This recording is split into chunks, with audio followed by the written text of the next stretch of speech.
Yeah, we're online and we're ready to go. Thank you, Mayor Sohi. Okay, I would like to call this meeting to order. At this time, I would like to acknowledge that we meet on the traditional land of TD6 territory and Métis homelands, and acknowledge the diverse Indigenous peoples whose ancestors have marked this territory for centuries, such as Cree, Dene, Saulteaux, Blackfoot, Nakota Sioux, as well as Métis and Inuit, now settlers from around the world. Roll call of council colleagues. Councillor Wright. Good morning. Councillor Knack. Good morning. Councillor Principe. Good morning. Councillor Stevenson. Good morning. Councillor Paquette. Good morning. Councillor Tang. Good morning. Councillor Hamilton. Good morning. Councillor Rutherford. Morning. Councillor Salvador. Good morning. Councillor Cartmel. Good morning. Councillor Rice. Good morning. And Councillor Jans. Good morning. Everyone is here. We'll go to the adoption of the agenda. Councillor Hamilton. Yes, I'll move that the October 4th and 5th, 2023 City Council meeting agenda be adopted with the following change. The addition of item 9.1, collective bargaining update, which is to remain private pursuant to sections 24 and 25. Okay. Second. Thank you, Councillor Rice. Please vote.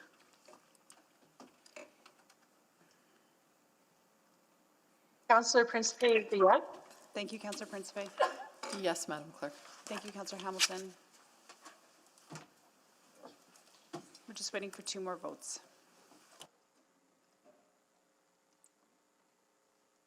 Well, I am a yes. Thank you, Councillor Paquette. I'm a yes as well. Thank you. We have all the votes. Display the votes, please. That is carried. Approval of the minutes. Councillor Knack. So many minutes to read through. I will move the approval of the minutes from the following meetings: the September 11th, 2023 City Council public hearing, the September 12th and 13th, 2023 City Council meeting, the May 8th, 2023 Special Emergency Advisory Committee meeting, the June 6th, 2023 Special City Manager and City Auditor Performance Evaluation Committee, the June 27th, 2023 Special City Auditor Recruitment Committee, the September 6th, 2023 Special City Auditor Recruitment Committee, and the September 14th, 2023 Special City Auditor Recruitment Committee. Okay. I need a seconder. Second. Councillor Rutherford seconded that. Any errors or omissions in the minutes, please? Seeing none, please vote. Councillor Principe is a yes. Thanks, Councillor Principe. We have all the votes. Display the votes, please. That is carried. Protocol items. We have few protocol items.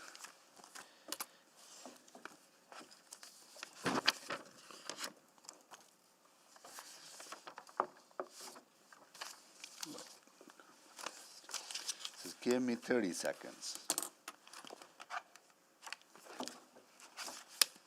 There we go.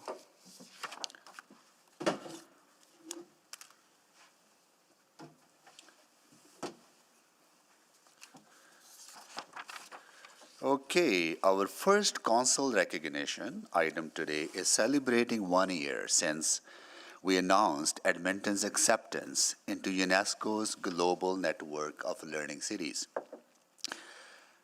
I am proud to be part of this international network of mayors and cities committed to lifelong education for all.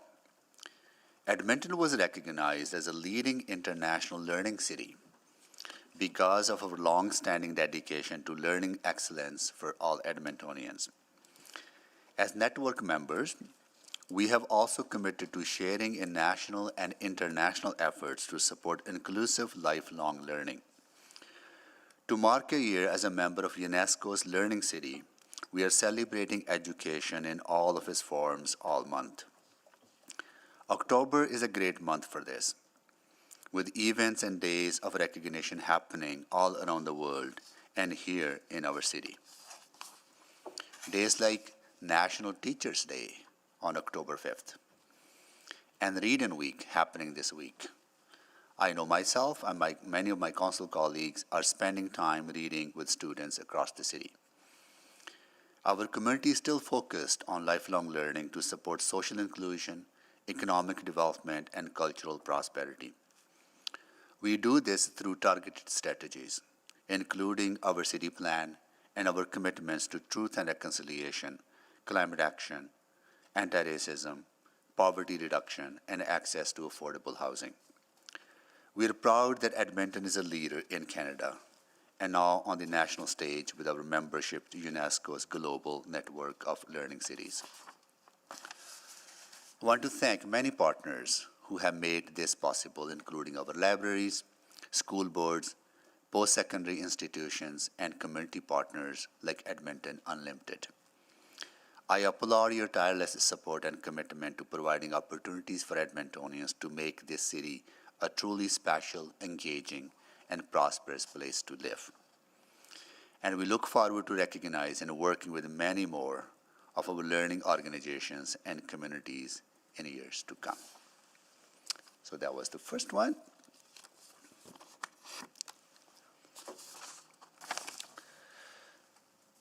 I would also like to recognize that today is Sisters in Spirit Day. October 4th is a time to honor the memories of many missing and murdered Indigenous women, girls, and gender-diverse community members across Canada. And it's a time to support families who have experienced the devastating loss of a loved one due to violence. Shockingly, the homicide rate for Indigenous women in Canada has been almost 7 times as high as the rate for non-Indigenous women. Many of those lost were residents in Alberta. In 2005, the Native Women's Association of Canada spearheaded the Sisters in Spirit initiative. Their work shined a light on a long overlooked issue of violence against Indigenous women in Canada. The startling number of cases they discovered spurred them to advocate for policy changes to increase access to resources such as housing, justice, education, and employment. Today, the ripple effects of the Sisters in Spirit project continue to make an impact. Their work has inspired Indigenous and non-Indigenous communities across the country to come together each year to honor and support Indigenous women, girls, and gender-diverse people. Gatherings include the Institute for the Advancement of Aboriginal Women's event to honor lost voices later today in City Hall. I'm grateful that City of Edmonton can host this important event. We must never forget the lives lost, and we can't allow progress to stagnate. To make our city a safer and more equitable place, City of Edmonton is implementing our Truth and Reconciliation Municipal Response Plan and Community Safety and Wellbeing Strategy. Although City Council has made significant progress in advancing reconciliation, fighting racism, we know there's much more work to do. I encourage all Edmontonians to do their part to help raise awareness and show their support for victims of violence. Together, we can create a brighter and safer region for Indigenous women and girls.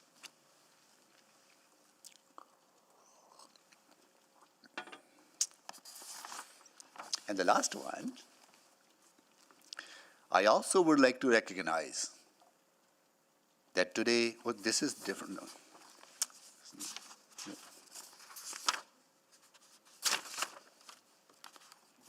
Here we go. Here we go. For our final council recognition item this morning, it is my pleasure to formally introduce to Edmonton City Council our 10th Poet Laureate, Shima Robinson. Shima is no stranger to Edmonton's arts scene. She is the artistic producer of our Edmonton Poetry Festival Society and the learning and outreach manager for the Fringe. She is the author of multiple books, most recently Below, a collection of poetry with an accompanying album.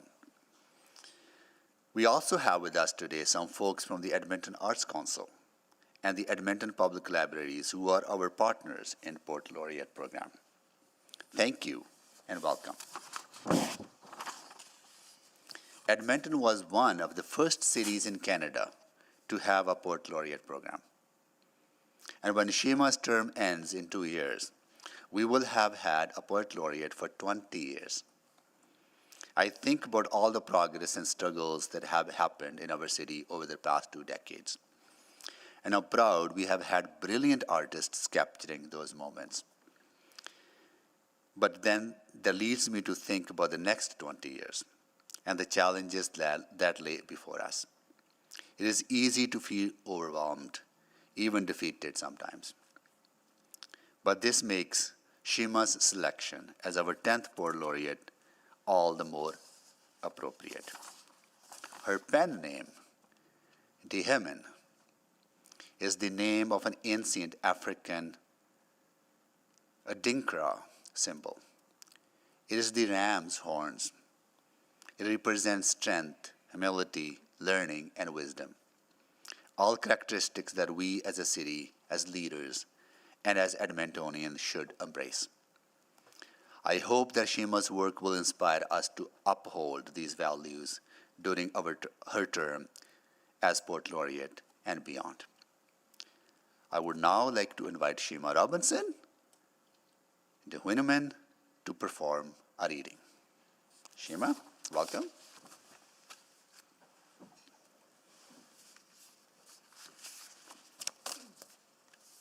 Hello, I'm audible. Yes? Can I adjust slightly? Check, check. Yes. Good. The poem I prepared is called Landing, and I'll just launch right into it. There is a place in my heart that has been too painful to mention. A known rule from home, it will moan to me as I speak to you in tones. On the edge of the threshold where the water is cursed, doors closed on the heads of the damned near immersed. In the swelter of the scene of the blister unburst, the chattel of fell design concealed glints of sunburst. Thrust their bodies into the abandon of would-be truths denied, abused, discarded, and decried, bound in the bloodthirsty roiling of a continental lie. Saw their ancestors fly into the storm of their own shuttering eyes, concealing the heat of ore. In rage red smolder, groaning in its warp, they kept the calm of resign and the passion of rebellion, giving nuclei to atomic creations, coaxing bone memory from Atlantic skeletons, the seat of the souls of nations, risen in the form of children born only to die, living on in a brandished, blanched lie that took on the heat of the cauldron of sear and hiss. We drink deeply now down to our bones, and by the dint in our wrists, turn the gestures of livelihood into signs of a stylish diss, smiling with teeth made of enamel formed in the molten armor of our ancestors' marrow, whose captive entanglement was chained to the vile, sonorant lie of a low origin in the burr brambles of mere moment upon moment upon moment upon moment, until it became time for us to realize that we are the stolen who found a home within open stride, in the rise of distant tides that call our eyes to dizzying rounds that allow the scope and breadth for the drumming up of a calculated guess at what made that message we acknowledge with that fondness on our lips and caution in our fingertips. Each time another rebel bleeds hello, smiling through reddened teeth to keep hell beneath us, questioning its realness for the dignity of lurid, uttered curses administered as curatives that we pulled from the sticks we've picked out of the onslaught, to remind us of the customs that made us save the world we've wrought under the tutelage of our mother's uterine nurture. Her voice is reverberating through the fluid purpose turned to wind as we raise our blessed heads to the din of industry and the sordid contortions of our love of land. Her molten tones that consumed all of our bronzed arrogance and smelted our iron metal to be folded into the alchemy of our older luster that cloaks our newer customs until we cluster our complaints at the footsteps of our elders, and we've wept for their remembrance. Who we have grown to know we have been told to name as golden, the solstice, the passage of seasons, and the landing of our feet from Ari drifts into the fume of cooling pits that keeps charcoal in the springtime and fire in the winter, heat flung of a hearthstone that spits, so we could bask in their back-raised, brazen, protective rage, chasing the minions of the masters of none over the cliffs of our gods who eschew the words some of us now use for them, and reduce our slavering enemies to lovable earth, petrified in its birth. Nurtured by our thirst, we seek water, and curse what errs in our hearts, for calling the cold stainless tap of that metronome of lack our benefactor, drinking deeply of disaster to decipher its craft and unmake its math, even as it leaves us running over broken land, tongues uncracked, my proud heaving chest, my eyes, my yes man behest, less agreement than imperative pressure, my sachet in salute to the way my mother still walks defiantly past the tyrant screams built into the dreams of every immigrant queen, of every common castle built with uncommon hustle, lunging toward the affront of danger with billow and blaze that burn lasting warning into her children, who gather and rally to back down disaster at the sound of her grave, deepening laughter that buried Babel to the rafters time and time again, built this friend. So for my first friend, so I'll follow in her footsteps and track those of our people further back than the unholy steeple and the blasphemous flail. I'm a child of a war, a lover of raw strength worked into supple sound, the voices in the round that are guided by stars and ruled only by a broken conch that lost the wail of the ocean's want, that had crested its foam and froth over the wrath of our brutal crossing, that cannot softly sing another echo into the ears of the desperate bent over their own withdrawn affluence, starved for the sound of landing passage that will summon marrow to mourn in the birth of new words for known, that can have us all speak new words for home. Thank you so much, amazing. I wish you all the best over your term, and pretty sure there'll be many opportunities for us to see you at various events, as we saw you yesterday at the diversity and inclusion dialogue with the city. And yeah, thank you for taking on this role. Wish you all the best. Cool. Okay. All right.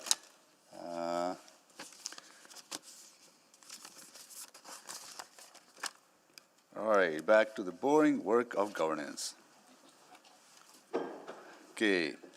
Okay, protocol items. Select items for debate.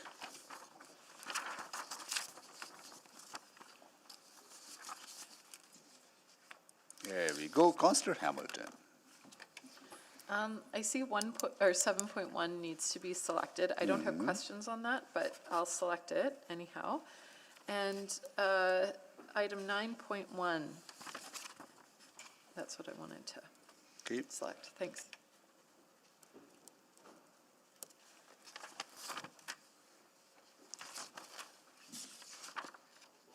Okay. I would like to select 8.4.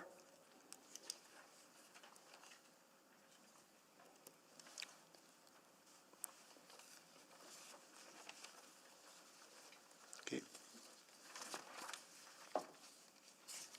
All right, I see no more selections. I'll move all remaining items. Second. Thank you, Councillor Knack and Councillor Cardinal, right? Okay, good. Okay. All right, please vote.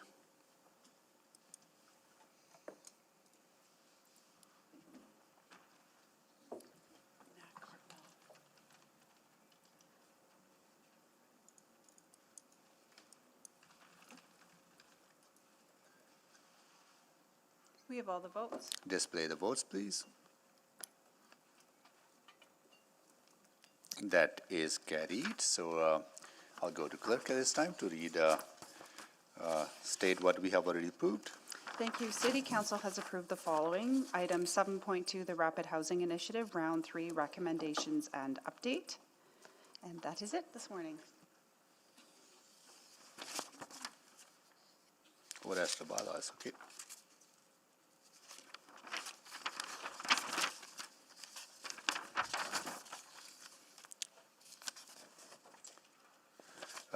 Request to speak, none. Request for specific time on agenda, none.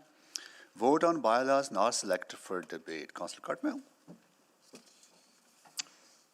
Thank you, Mayor Sohi. So I will move first reading of items 8.1, 8.2, 8.3, 8.6, 8.7, 8.8, 8.9, and 8.10. Second. Thank you, Councillor Rice. Please vote.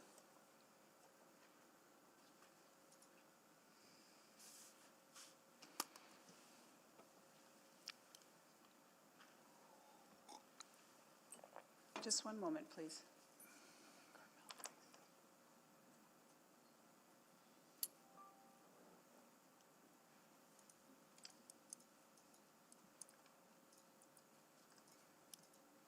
We have all the votes. Display the votes, please. That is carried. Mayor Sohi, I'll move second reading of items 8.1, 8.2, 8.5, 8.6, 8.7, 8.8, 8.9, and 8.10. Second. Thank you, Councillor Rice. Please vote.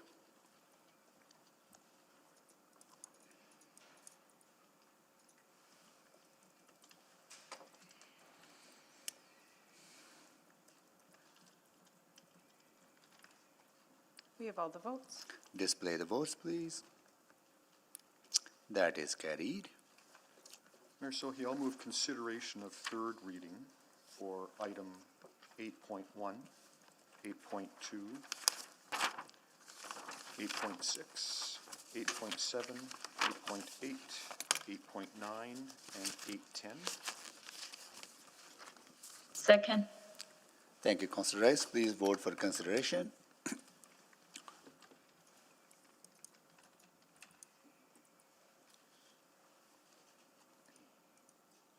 We have all the votes. Display the votes, please. That is carried. So I'll move third and final reading of Bylaw 20580, Bylaw 20622, Bylaw 20565,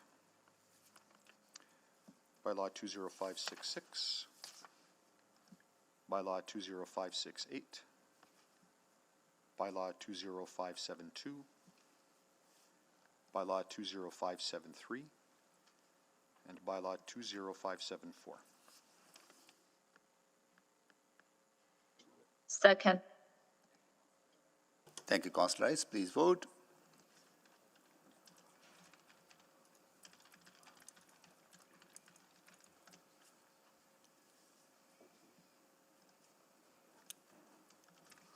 We have all the votes. Display the votes, please. It's carried.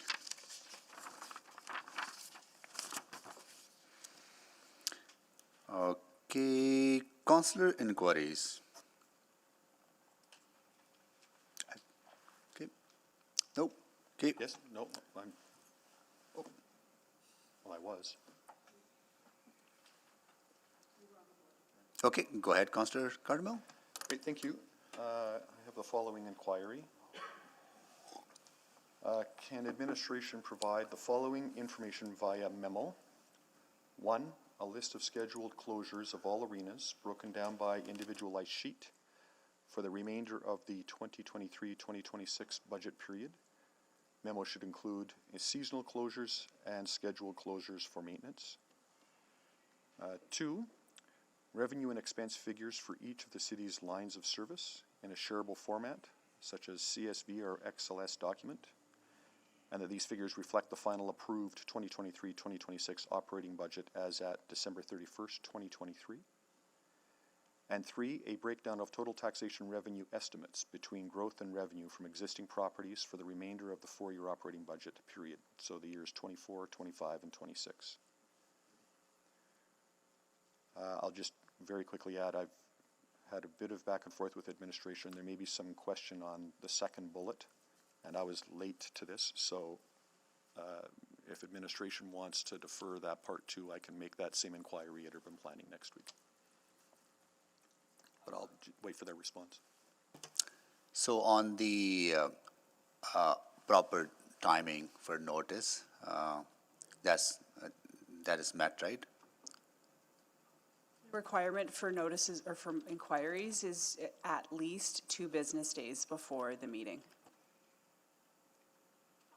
So any counselor who wants to make a counselor inquiry needs to provide notice to the chair and to the clerk at least 2 business days before the meeting is held, at which times the inquiry would be made. Okay, so today is the second business day of this week?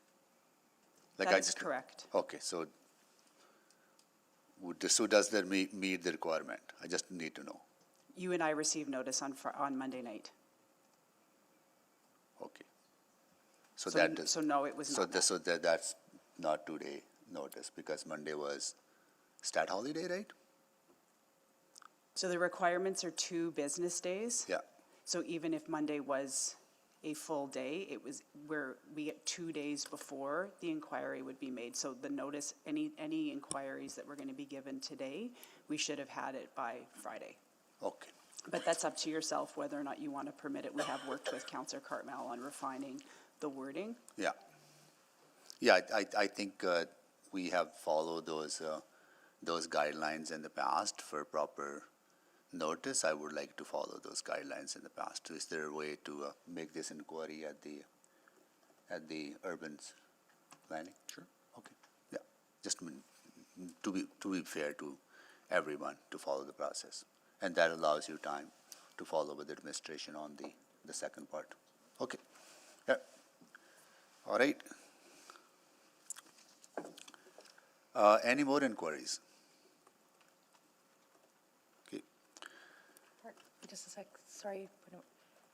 I don't know if my office gave it to Amarjeet, so I'll just save mine for urban planning as well. Yeah. Okay. Reports to be dealt with at a different meeting? None. Request to reschedule reports? None. Unfinished business 1? None. Public reports? All right, we are going into our first item, 7.1, supporting vulnerable Edmontonians winter 2023-24 verbal report. All right. Go ahead, please. Thank you and good morning. As we get the presentation up, I will begin by sharing that in May we provided an overview of the city's planned winter 2022-23 response to supporting vulnerable Edmontonians. We are back with an update. Today we'll discuss our integrated work with the Government of Alberta, Homeward Trust, and the social service sector agencies with an overview of the status of winter shelter spaces and information on winter transportation plans. Joining me today for this presentation are David Jones, Branch Manager, Community Standards and Neighborhoods, Stacey Galatly, Branch Manager, Social Development, Dwayne Hunter, Director, Transit Safety, Crystal Kajener, Director, Affordable Housing and Homelessness, Jared Abbott, Homelessness Response Coordinator, Travis Pollock, Acting Branch Manager, Development Services, Stacey Padbury, Deputy City Manager and CFO, Financial and Corporate Services, and Carrie Houghton McDonald, Branch Manager, Edmonton Transit Service. We also have additional team members joining us who will be available to respond to your questions at the conclusion of this presentation. Next slide, please. As per Homeward Trust's by name list, as of September 23rd, 2023, 3,119 Edmontonians are experiencing homelessness, with 1,741 being provisionally housed and approximately 1,240 self-identifying as primarily sleeping in emergency shelters or outdoors. The city continues to support vulnerable Edmontonians at risk of contracting Shigella through the funding of washroom, laundry, and shower facilities to help the intergovernmental and interagency Shigella response. Government of Alberta funded shelters have seen roughly a 30% increase in usage this summer as compared to this time last year. And Council previously approved $4.08 million to fund 150-day shelter spaces through Bissell Center's Community Space and Boyle Street Community Services citywide community drop-in project. This funding goes through to spring 2024, and these spaces are separate from and provide an enhancement to the 24/7 shelter spaces that are funded by the Government of Alberta. Next slide, please. I must say it has been extraordinary and encouraging to watch our team and the GOA work together so collaboratively this past year. We have more clarity on winter support sooner, and that bolstered our ability to prepare for this winter. In short, there will be more total spaces in the system for this winter, and those spaces will be available sooner than last year. The Government of Alberta has made public commitments to have over 1,700 permanent and temporary emergency shelter spaces open for winter 23-24. These spaces include the 770 spaces already open, which are spread across various locations operated by Hope Mission at their downtown locations, the Women's Emergency Accommodation Centre, or WEAC, operated by E4C, and the Neighbourhood Centre on the south side, operated by the Mustard Seed. There are 295 long-term shelter spaces which are already operational at various sites, such as Urban Manor and Salvation Army. GOA also put out expressions of interest for up to 200 additional permanent women's-only and Indigenous-led spaces, up to 450 additional winter 2023-24 temporary spaces, and a second additional call for up to 200 permanent spaces, which may reduce the need for temporary spaces. I do want to draw your attention to the greater commitment for permanent spaces. That is an incredible progress from last year, where we were able to secure only temporary spaces. We know well that standing up over 900 additional shelter spaces is a monumental task and one that we want to get right. Some of the additional spaces require extra work, such as identifying additional space or looking at options such as trailers and subsequent servicing requirements, while we continue to work on longer-term solutions. That said, we are collectively on track to have most of these spaces available at the beginning of November, with the remainder to follow shortly after. Administration is working with provincial and agency partners to support them in having as many shelter spaces operating by November 1st. The city will continue to partner with Al Rashid Mosque on 50 additional spaces, which will be activated during extreme weather. The city is providing $150,000 in funding to support the work of the mosque. The Government of Alberta shares the City of Edmonton's goals of ensuring access to emergency shelter is available to Edmontonians in all parts of the city, and in particular in areas outside of the downtown core. Our team has been working with the province to identify any new locations that could possibly be activated for November 1st. However, the challenges associated with ensuring any new facility is safe and set up to meet the needs of the people it serves means our long-term decentralization objective must be balanced with the imperative to ensure all who require shelter from the elements will have access to it this winter. Administration will continue to work with the Government of Alberta to encourage relocation of shelter facilities to underserved areas over the coming months and years. Next slide, please. We know that sufficient day services for people who are experiencing homelessness have been identified as a gap in the homeless serving system. In response, on May 16, 2023, City Council approved an increase in Social Development Branch operating expenditure budget by $4.08 million on a one-time basis for the following. Bissell Centre Community Centre for $2.29 million to be spent over a multi-year period. This agreement expires April 30th, 2024, and the centre provides important services such as essential supplies, such as food, clothing, and hygiene services, Indigenous cultural services, housing services, referral and in-reach programs and services, and day services operational supports. Additionally, City Council approved funding for Boyle Street for $1.79 to spend over a multi-year period. The operations are scheduled to begin in October 23 and run to May 24, and Boyle Street plans on offering the following: to operate day shelter spaces for people to have access to basic needs and services and coffees and snacks, case management support, and transportation services from day shelters to overnight shelters. Note that the services operated by Boyle Street will be spread out throughout 20 community buildings, such as community leagues and churches in various locations throughout Edmonton. Also, the closure of Boyle Street's Community Centre in downtown Edmonton does not impact the operations or activation of these day services. In addition, during extreme weather activations, all public city facilities, including libraries, will be available during regular operating hours for respite from the cold. Next slide, please. Administration is exploring a new approach to winter and extreme weather transportation for 23-24. We've issued a request for expressions of interest from potential service providers that close on September 17th for the following services: a winter weather bus that would operate regardless of temperature, starting to operate in November with a predetermined route of transit and LRT stations that have a higher number of vulnerable people congregating, and that would transport individuals from those stations to emergency shelters with available beds. Our extreme cold route, -20 and below, would activate when the temperature fell below -20 for a period of 48 hours or longer, and would operate 2 designated bus routes to help transport people to shelter, providing more service. The next steps on this piece is to review the potential operators and finalize contracts ahead of the winter 23-24 season. Next slide, please. The information we have provided today represents the most up-to-date information we have received from our provincial partners and sector agencies, and we will continue to provide updates on any changes and additions as they occur. Administration will continue to advocate to and work with our partners to meet the shelter and service needs in Edmonton. This includes the activation of 24-hour operations at shelters, a move to decentralize shelters and services from the downtown core, an increase in day shelter services, increasing connections to transitional and permanent housing opportunities, and working with folks to meet Edmonton's aspirational minimum shelter standards whenever possible. And just a reminder that while we continue to make significant collective progress in this complex space, we anticipate that some individuals will continue to choose to shelter in unsuitable spaces like transit and encampments. We will monitor closely and work with the GOA to get as many additional day services open with the funding council funded earlier this year. We are very interested in your feedback that you have for this approach, and we are open to any questions you may have. Thank you. Thank you so much for the presentation. This was exempted by Councillor Hamilton, but we can go to I questions defer of the to colleagues. questions, Okay, yeah. good, thank you. Councillor Knack, go ahead, please. Thanks, Mayor Sohi. Thank you for the information. So I think for me, the one thing I'm still just, we've been getting a lot of information. I'm still just wondering, and maybe I've missed it, I just love like a one-pager that sort of talks about, here's all the locations that are going to be, that are having shelters, here's how many beds each of them have, here's how many of them are going to be operating 24/7, and in what way, because I think I'm hearing mixed feedback around what 24/7 operations actually mean. Is it full operations or is it partial? Which ones are expected to remain permanent afterwards? It sounds like most of them, but again, I'm just not clear. So is that something that I have either missed, or is that something that could be provided? We can certainly, so we've provided some updates via memos, and we can continue to do that once some of these have landed. So a number of the sites and locations that are still under investigation to see what exactly can be done by when.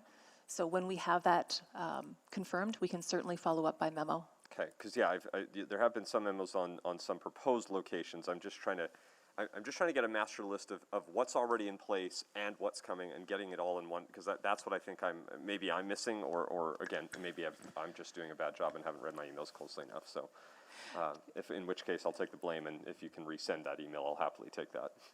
Absolutely, we can do that, and once all of these sites are open, we will have all that information on our website to ensure deep clarity. Okay.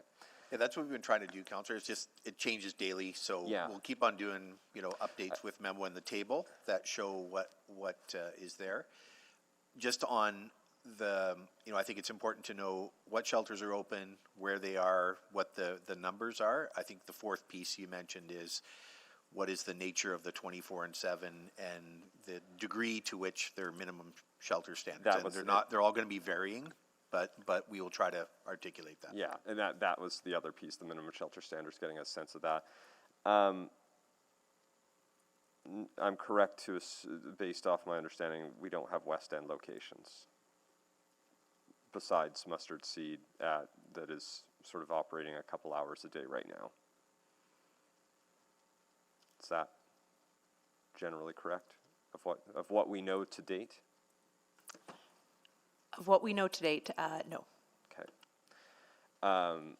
Is that something we're regularly raising with the province right now? I know they've expressed the desire to decentralize, and yet an area that is right now overwhelmed is not seemingly having that solution in place. And I want, I don't know how we can help them, or what actions can be taken to fill in the gap, and I don't want to focus exclusively on the West End as the area I represent, if there's other areas that have these gaps. So how are we trying to help them fill those gaps across the city?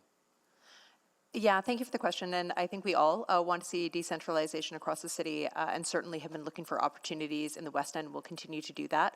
I would say that this winter we have moved closer towards that ambition of decentralization, certainly than we have been previously, and we continue to do so. So we're sort of working on the short-term solutions to make sure that we have beds available quickly for this winter, while we're also putting in place some of those longer-term strategies, for example, through the EOIs, and looking for permanent opportunities. And so as we do that, we continue to move along that decentralization spectrum. Okay. So everything I've heard in the presentation, I just want to ask this very directly so I make sure I understand. It seems like there are projected to be enough beds to cover every person who could potentially be sleeping outside this winter. Is that accurate to say that? Again, if all of the beds find their place this winter, we do feel that there is going to be sufficient shelter this winter for our population that is sleeping rough.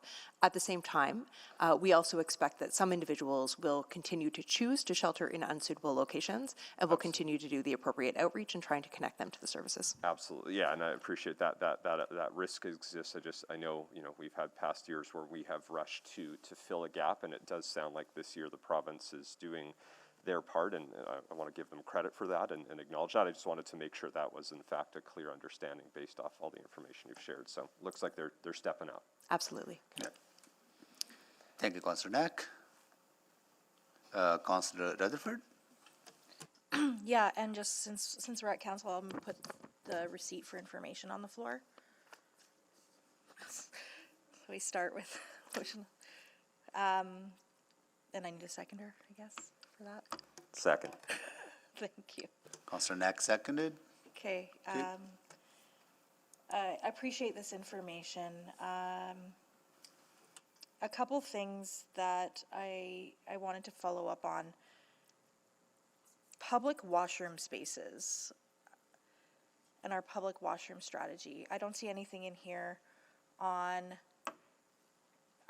anything we're doing around public washrooms, because it's definitely feedback I'm hearing, right? Like, it's undignified for folks that are experiencing homelessness, but it's also not pleasant when our LRT systems are being used inappropriately for human bodily functions.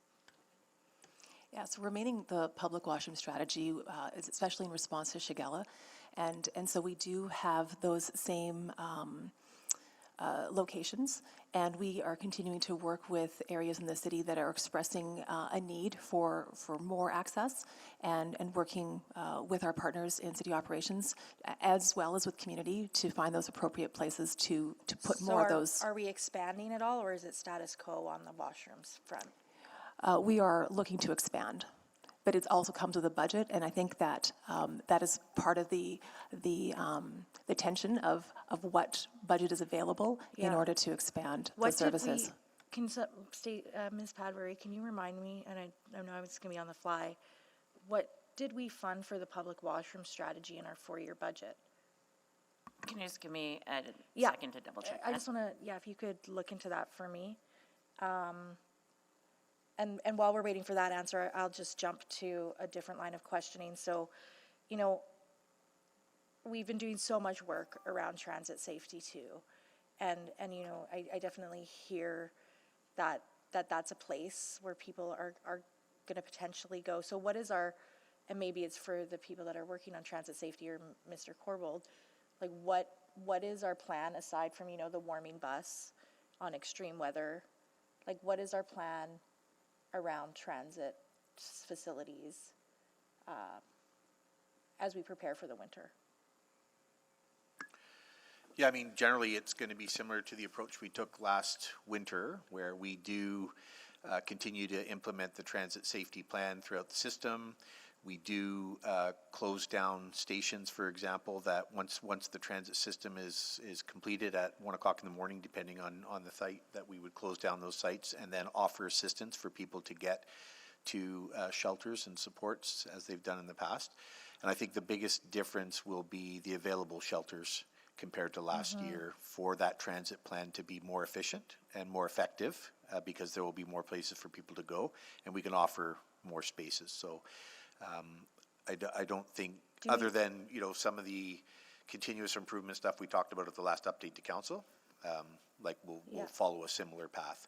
I would also say that, you know, given our experience in our discussions last night at Northgate, we're going to start to examine some of those other nodes a little bit more, Southgate, Northgate, and we're putting additional strategies for those places as well as they touch the system. So moving a little bit outside of the central core. Correct. And I think the other addition is, as EPS has indicated, that they're going to have more direct supports to the transit system overall. Okay, thank you. Ms. Padbury, do you have the? So you approved a service package for $3.7 million for the public washroom strategy, which appears to have included phase 2 and phase 3 of the public washroom strategy.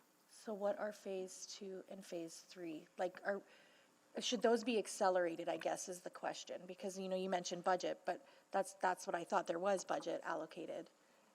That is something that we can speak to our city operations team about. Yeah, Yeah, I think that's, you know, a huge concern, at least for the residents that I represent, but I've heard it from Edmontonians writ large, and I think it's about dignity, but also sanitary. So I would, you know, please consider that as we face this winter as well. Yeah, absolutely. Thank you. Thank you. Thank you, Councillor Rutherford. Councillor Stevenson.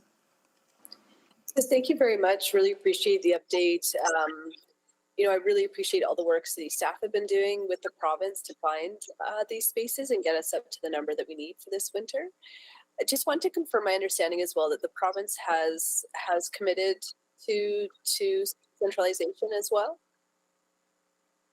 Yes, they have committed to decentralization. And this is a 5-year plan that actually is going to be coming back to council, I believe Q4 or Q1 of 2024 to discuss the approach. Great, thank you. I also really appreciate the nightly bus, regardless of temperature. Just want a bit of clarity on the, for the extreme cold route. Did I understand that kicks in after 48 hours of -20? Yes, we use the extreme weather activation as the trigger to initiate that service. I guess my understanding had always been that it is triggered when temperatures drop to -20, not after 48 hours of that being continuous. So just wondering what's happening in that first 48 hours, I guess. Regardless of temperature, there will be a bus operating. It just comes down to how many buses are operating. But we can certainly take that away and see what our capacity looks like. Yeah, I feel like, you know, those are really dangerous temperatures, and for someone to, I just worry about what happens within those first 48 hours. Also wondering what happens in those instances if the shelters are all at capacity. When we have extreme weather, the shelters are required to take everyone, and so they will find space. Oh, okay. Okay, thank you.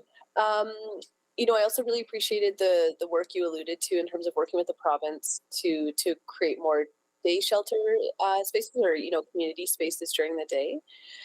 You know, I recognize that our funding for Boyle and Bissell, their day center plans, are going to be closing up in March. Just wondering what the plan is at that point.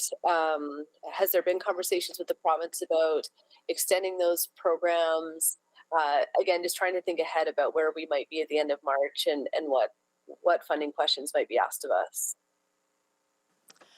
Thank you for the question. We do continue to explore that, and we have very active conversations with the province and with our other partners about day services in the city. We will also be coming forward next year with a corporate plan, and the corporate plan will help us have a conversation about where the city should be considering their support to be most effective and how that works with the other governmental authorities. Okay, great, thank you. And I'm really, really impressed by the work that's happening at, with Al Rashid Mosque. I was wondering if any other groups have been approaching the city with a similar model, and if we do have the ability to support them if more are coming forward. We have Crystal Kajener on the line, Director for Affordable Housing and Homelessness, and perhaps she'd like to answer this one. Yeah, thanks, Stacey. So we haven't had any direct expressions of interest from any other faith-based communities at this point, but I will note that through the DAVE funding we're providing Boyle Street this winter, we're expecting a number of new faith communities will be activated in the service of supporting people experiencing homelessness during vulnerable weather. And so we'll definitely be working with Boyle Street to identify any groups that might have additional capacity that we could support to, activate in a similar way to Al Rashid if they're interested, for sure. Great. And the resources to do that are available? Well, I mean, I think we have our extreme weather budget, which we try to allocate as strategically as possible on the city side of things, and that's what we've been using. Fortunately, these activations are actually not resource intensive. For the most part, we provide funding for security and a few other sorts of in-kind support. And so, if we wouldn't let that be a limiting factor in supporting a group to activate additional space. Great. No, that's wonderful. And I think, one of the huge benefits of philanthropic or faith-based organizations stepping up is that it can be so cost effective. So great that the team is there and ready to support, and hopefully we see a few more of those activations this winter. Okay. Thank you again all so much. Really appreciate it. If I could just add, Councillor, in the last 20 seconds, on faith-based groups, Mayor and I did meet with several leaders last year on this and did get a bit of uptake. So we can perhaps do that again in the coming months and just reach out again. And we followed up with a letter last year, and that was worthwhile last year, so we can commit to doing that again. Great. Thanks so much. Thank you, Councillor Stevenson. Councillor Tang? No, Councillor Jans, sorry. Councillor Jans? Thank you. I really appreciate this. I'll admit the numbers are swirling though, and I was just hoping to pin down. So exactly how many 24/7 shelter beds are open as of today, October 4th, in Edmonton? 777. 777. And the provincial commitment had been to have 1,727 24/7 shelter spaces open by October 1st. Is that correct? By November 1st. By November 1st. Okay, so we're a little way behind, but we're working on it. Okay. And right now the plan is to put out RFPs to get more support, etc. The RFPs are already concluded. They're concluded, so we're hoping to have some good news soon. The good news is coming. Okay. Yep. Excellent. I was wondering, so of those spaces, how many are specifically for young people? And I'll use the federal definition of like under 30, but I know we also use the under 24.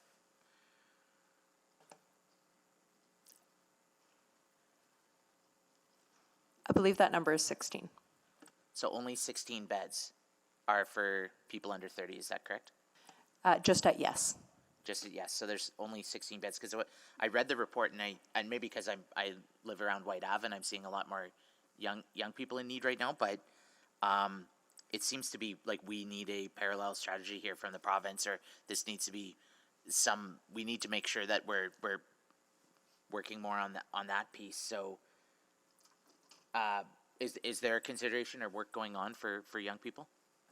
I know that the GOA spent a lot of time thinking about the Indigenous needs and women's needs, and I know youth needs is on their radar, and we can certainly follow up and express the council's interest to make sure that need is also met. Yeah.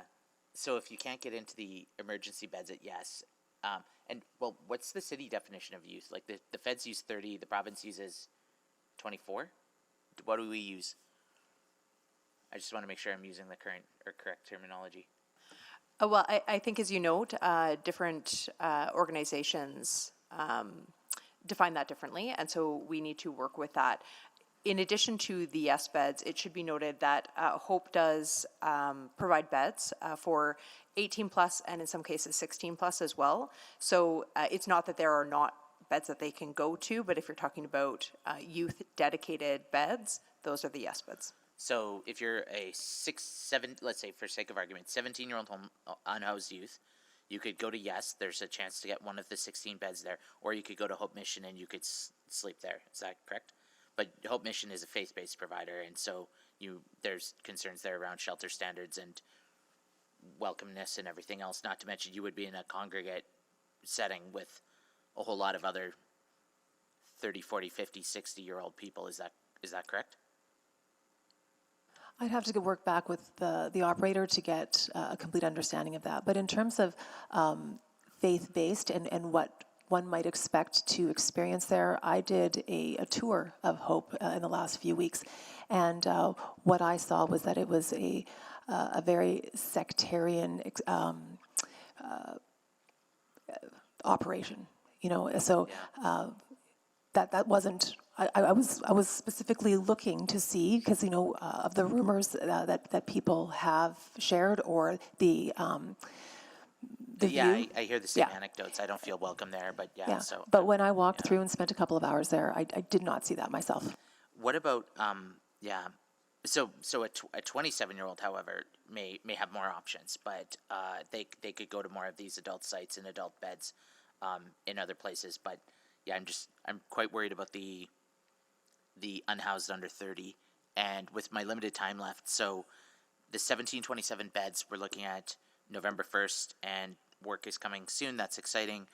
I'm wondering though where we are on the other announcements, like implementing minimum shelter standards, or transitional spaces for substance use, or those other pieces. Have we heard from the province any news on those fronts? I expect that we'll get that information through the work of the Edmonton Task Force. Okay, all right. Well, this is very helpful. Thank you. Thank you, Councillor Jens.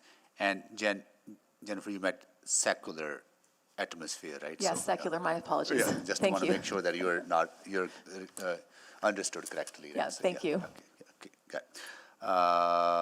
Councillor Tang. Great, thank you very much, Mayor Sohi. Thank you for the update.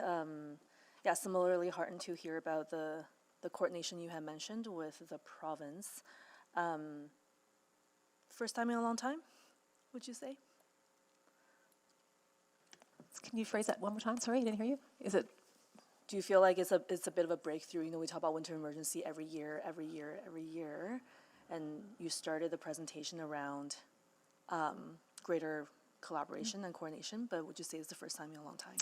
Not the first time in a long time. I think from my experience, I've been feeling this momentum grow. I think that we are just seeing just the impact of that incremental shifting that's happened over time, and we're really gaining that momentum. So feeling really heartened. Good. For the 3,000 or so folks who are homeless and the 1,240 who are sleeping rough, I don't suppose we have any kind of further breakdown of who those folks are. We know a vast majority are Indigenous, but I'm curious about how many are young people, how many are newcomers? We have a lot of that information via Homeward Trust on their dashboard. So when I just pulled it up right now, again, so as of September 23rd, there are 682 folks who are unsheltered, 558 who are using shelter. And then they do break it down by, again, what people are willing to disclose. So 57% disclose Indigenous identity.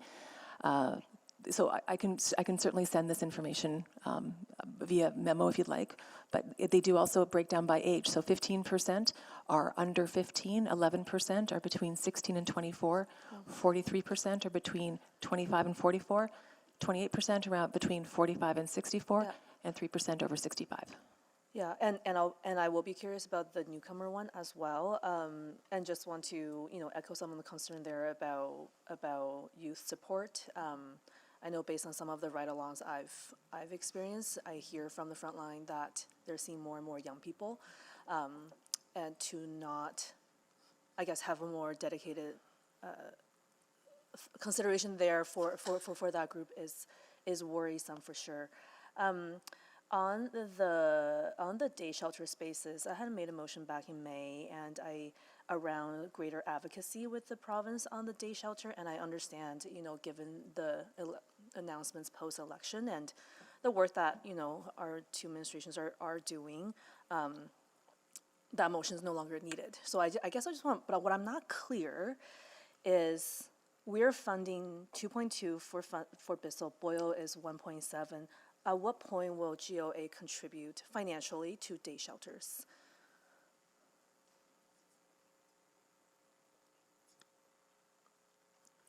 Yeah, we can still have conversations with the GOA to ask them that question. Because I do think social service very much is a provincial responsibility as well, and I think we can do that. We can help wherever we can, but I think stronger response from the province would be really appreciated. Those numbers you had mentioned, I think I still worry very much about supply not meeting the demand, especially for people, somewhere for people to go during the day. Curious about the buses. Would the operators have a real-time count for shelter availabilities? Or are they going to kind of, throughout the night, go from one to another until there is a space that frees up? Last year, we had real-time communication between those that were operating the bus and the shelter, so they would identify where there were spaces available before they were moving to that place for transportation. Right. I know there's chatters in the sector around, using technology or apps and whatnot, and I know some providers use those, some don't. But are we facilitating any kind of a consistent tool for providers to know? We continue to have conversations about tools. Homeward Trust would generally manage that. But we did see, again, last winter, the use of WhatsApp to make sure that everybody had connection to one another and that we knew in real time where spaces were available. Yeah, well, I think there's better tools than WhatsApp, but I hope we can kind of get to that point at some point for even systems coordination, right? I have a few more questions just about the shelters and the RFP coming in, but I'll save it for another round. Thank you. Thank you, Councillor Tang. Councillor Salvador. Yeah, thank you so much, and thank you for the update and all the ongoing work. Yeah, I guess maybe just to start, want to make sure that my understanding is really clear. In conversations that I've had with provincial counterparts, it sounds like they are ready to go on their end. It's just a matter of getting that space and finding appropriate spaces, correct? So there's appropriate space as well, making sure we do have a pathway to permit on the spaces that are being explored. But then there's also hiring and there's also the prep required to get that stood up. So we're certainly aiming for that early November, and any remaining spaces will be working together to get those in place as quickly as possible. Okay, sounds good. And then on the minimum shelter standards, as was mentioned, even if spaces are available, some folks might opt to not go to those spaces for safety and security reasons.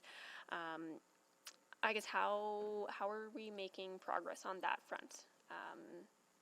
Do we know how many spaces will meet those standards? What are we looking at there? So the standards are varied, and it's not sort of a meet or don't meet. Certainly, we would love every shelter space in the city to meet all of the standards. Some of those are infrastructure, and you really need to do purpose-built in order to meet those standards. But in some cases, it's more in the services that are provided, diversity of operating, and so on. And so I think we're seeing really positive moves from the province, specifically in Indigenous-led shelter, and working towards more permanent solutions. When we do sort of winter by winter, that means we're left to what spaces are available and how do we do that in a cost-effective manner as quickly as possible. So as we move into these more ongoing conversations, we're already in conversations now about what's happening next year. We're positioning for more permanent spaces. That provides us more opportunity to include more of the minimum standards that we would like to see. But I would say we still have a long way to go here in Edmonton in order to meet that ambition. Yeah, and if I could, Councillor, just add some clarity. We have defined our minimum standard at the city, and even that was difficult for us to achieve when we funded shelters in the past, and so I think it's a challenge. What I hear at the Edmonton Task Force meeting and the discussions with the province is they accept that there is a need to have a standard, which was one of the recommendations in the House List report. I have not seen a defined minimum standard from the province at this point in time. I think there's an acceptance that we have to have a standard. So I can't tell you what their standard would be, but there's certainly positive moves to move towards a standard. And I think that's one of the things we'll try to iron out in the next couple of meetings. I would also like to note, if I could, that there will be more semi-private spaces than ever before this winter. So again, move in the right direction. yeah, absolutely. And just on the standards piece, recognizing that there is not a defined standard at the province yet, we were advocating for the province to adopt our standard, though, correct? Was that our approach? That was certainly our initial approach, Councillor. Things have evolved since, though. And well, I wouldn't say it's evolved. I think it's still under consideration. So they could, and that was definitely our approach. That was our recommended approach for sure. They just haven't done that yet, or adopted a different standard. And the Houselessness Task Force report that was published on the 1st did not say adopt Edmonton standard. It said adopt a standard. So Yeah. No, that makes sense. And I would just hope that we can build on the good work that we've done here in Edmonton. And if I can just offer that, a number of operators are also moving in that direction to improve their service delivery. So for example, at Hope, they have an amnesty tote that, so if you have weapons, drugs, whatever it is that are not allowed inside the location, you can lock them. No one asks any questions. So even those small modifications that reduce barrier for your entry, having special intox and detox spots, where someone doesn't have to be sober in order to access those services. So there are incremental changes in that service delivery. Right. Great, thank you so much. And then really quickly around youth who are experiencing houselessness as well, I think, that's something I'm hearing about more and more. Do we have a specific strategy or approach related to youth homelessness? I guess where does that fit in? Hearing that there's only the 16 beds at Yes is, quite frankly, it's alarming to hear such a low number. What's going on there? Yeah, Homeward Trust is leading our community plan, which you will see coming back, and that will be looking as well at what are the populations that we're seeing right now, how is sort of that ecosystem, and how are those communities and populations changing and being impacted, and how can we pivot and respond? Thank you, I'm out of time. Thank you, Councillor Salvador. Councillor Paquette. Thank you, Mr. Mayor. And thank you to administration for all this work. It's actually really heartening to see improvements, and a lot of gratitude to the provincial government for stepping up in the way they have. It's been a long time coming, and it's frankly surreal to see it here. I'm actually a little bit not sure how to process this information. It's such good news. But I was wondering if you could remind me again, what are the percentages of youth experiencing homelessness from 24 years of age on down? So according to the by names list from Homeward Trust, it says that from 0 to 15 is 15%, and from 16 to 24 is 11%. Okay, so that's 26%. Can we translate that into real numbers?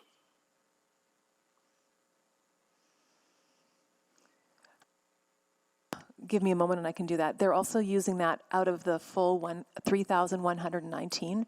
So when we see some of those numbers of 0 to 15, I'm imagining some of those are families.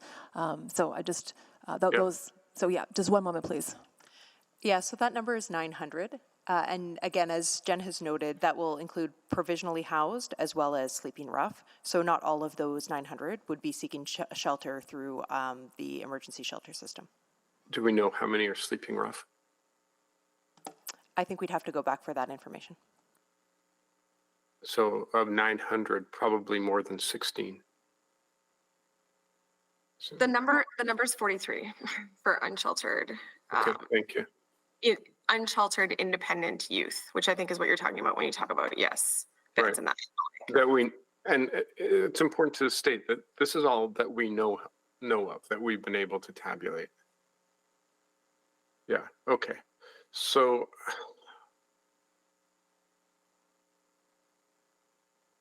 what do we do about that? It's heartbreaking, and it just can't be. What do we need? I think that we simply take this information back to the government of Alberta. I know that they know that. I know that they work with Homeward Trust. The Homeward Trust is the CBO that is responsible for responding to homelessness, and we can press on the delta between 16 current beds and the need of 43 that we're aware of.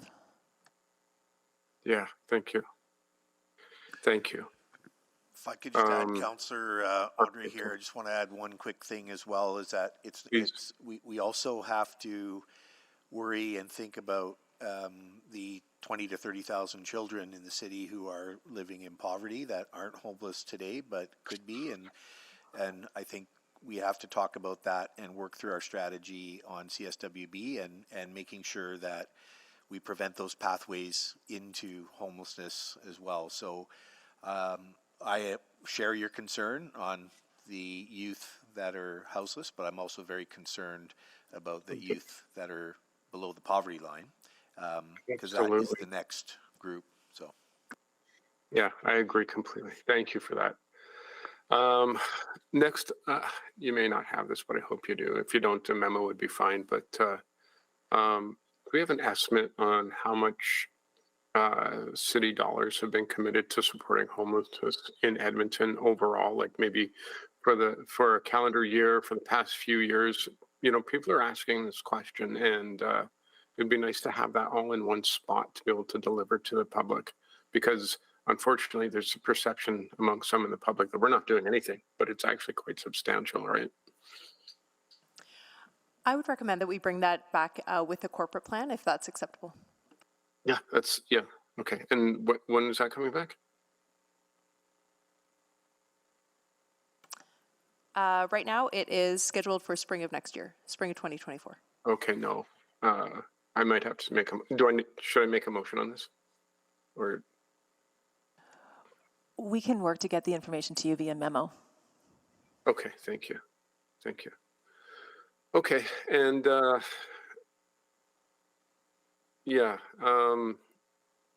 do have more questions, but not enough time. Thank you. Thank you, Councillor Paquette. Councillor Rutherford, can you take the chair, please? Yeah.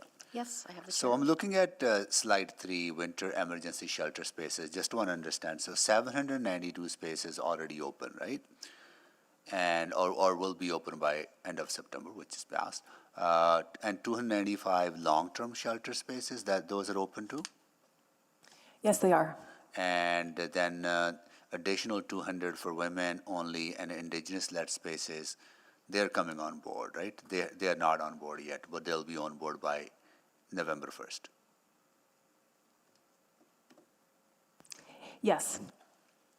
Okay. And then additional 450 temporary spaces, they'll be on board by November 1st. Yes, and they'll be in a variety of spaces. Yes, We're thinking about trailers. We are looking throughout our entire inventory of the city. Okay, got it. And then the second call for 200 permanent spaces, that's where we don't know yet, right? Whether they'll be on board by November, right? And that's where some uncertainty is, right? So. I will have to confirm, because some of the temporary sites or some of the temporary spaces that we would be looking for as well, again, may just require in terms of pathway to permanency plus hiring, et cetera, may not be November 1, but following very shortly afterwards. Yeah. Okay, got it. So they'll give us a 1,700 shelter capacity. Yeah, and all added up. I'd just like to make a small correction. We have 777 in place. I think there was an earlier note of 792, and there have been updates and changes regarding. I just wanted to clarify the record. Okay, got it.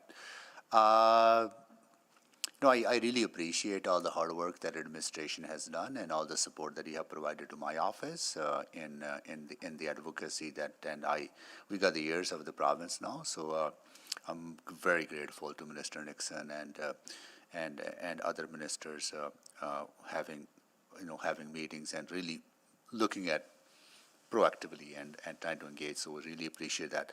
So I know this work is still in play, and we need to have kind of better understanding moving forward into the future years on the decentralization and the permanency of these spaces. But also maybe we need to start shifting our conversation with the province around more youth-related shelters, right? Because they've been open to having women-focused and Indigenous-focused. Maybe they might be open to having youth-focused shelters, and also shifting our conversation about more permanent solutions from shelters to housing solutions, right? And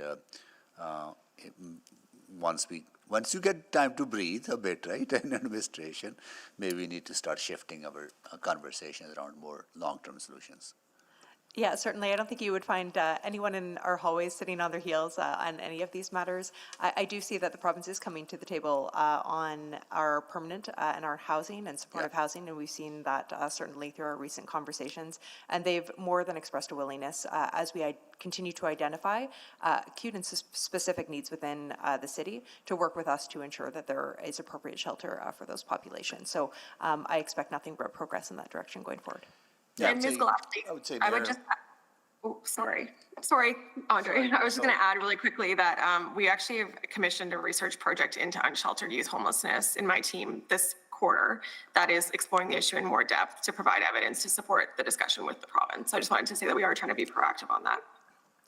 Yeah, I would just say, Mayor, I don't think we need to shift the discussion. We've been having those discussions. We need to certainly, once the 1,700 shelters are established, we need to sort of talk about next priorities, which they should be for sure. But this is an ongoing discussion for sure. Yeah. Got it. And on the youth shelter, I think maybe we can add that to our agenda for next meetings with the ministers as well, right? So I think that'll be, I don't think we need a motion for that. I think just it's something been flagged, and we can definitely add that into our conversations.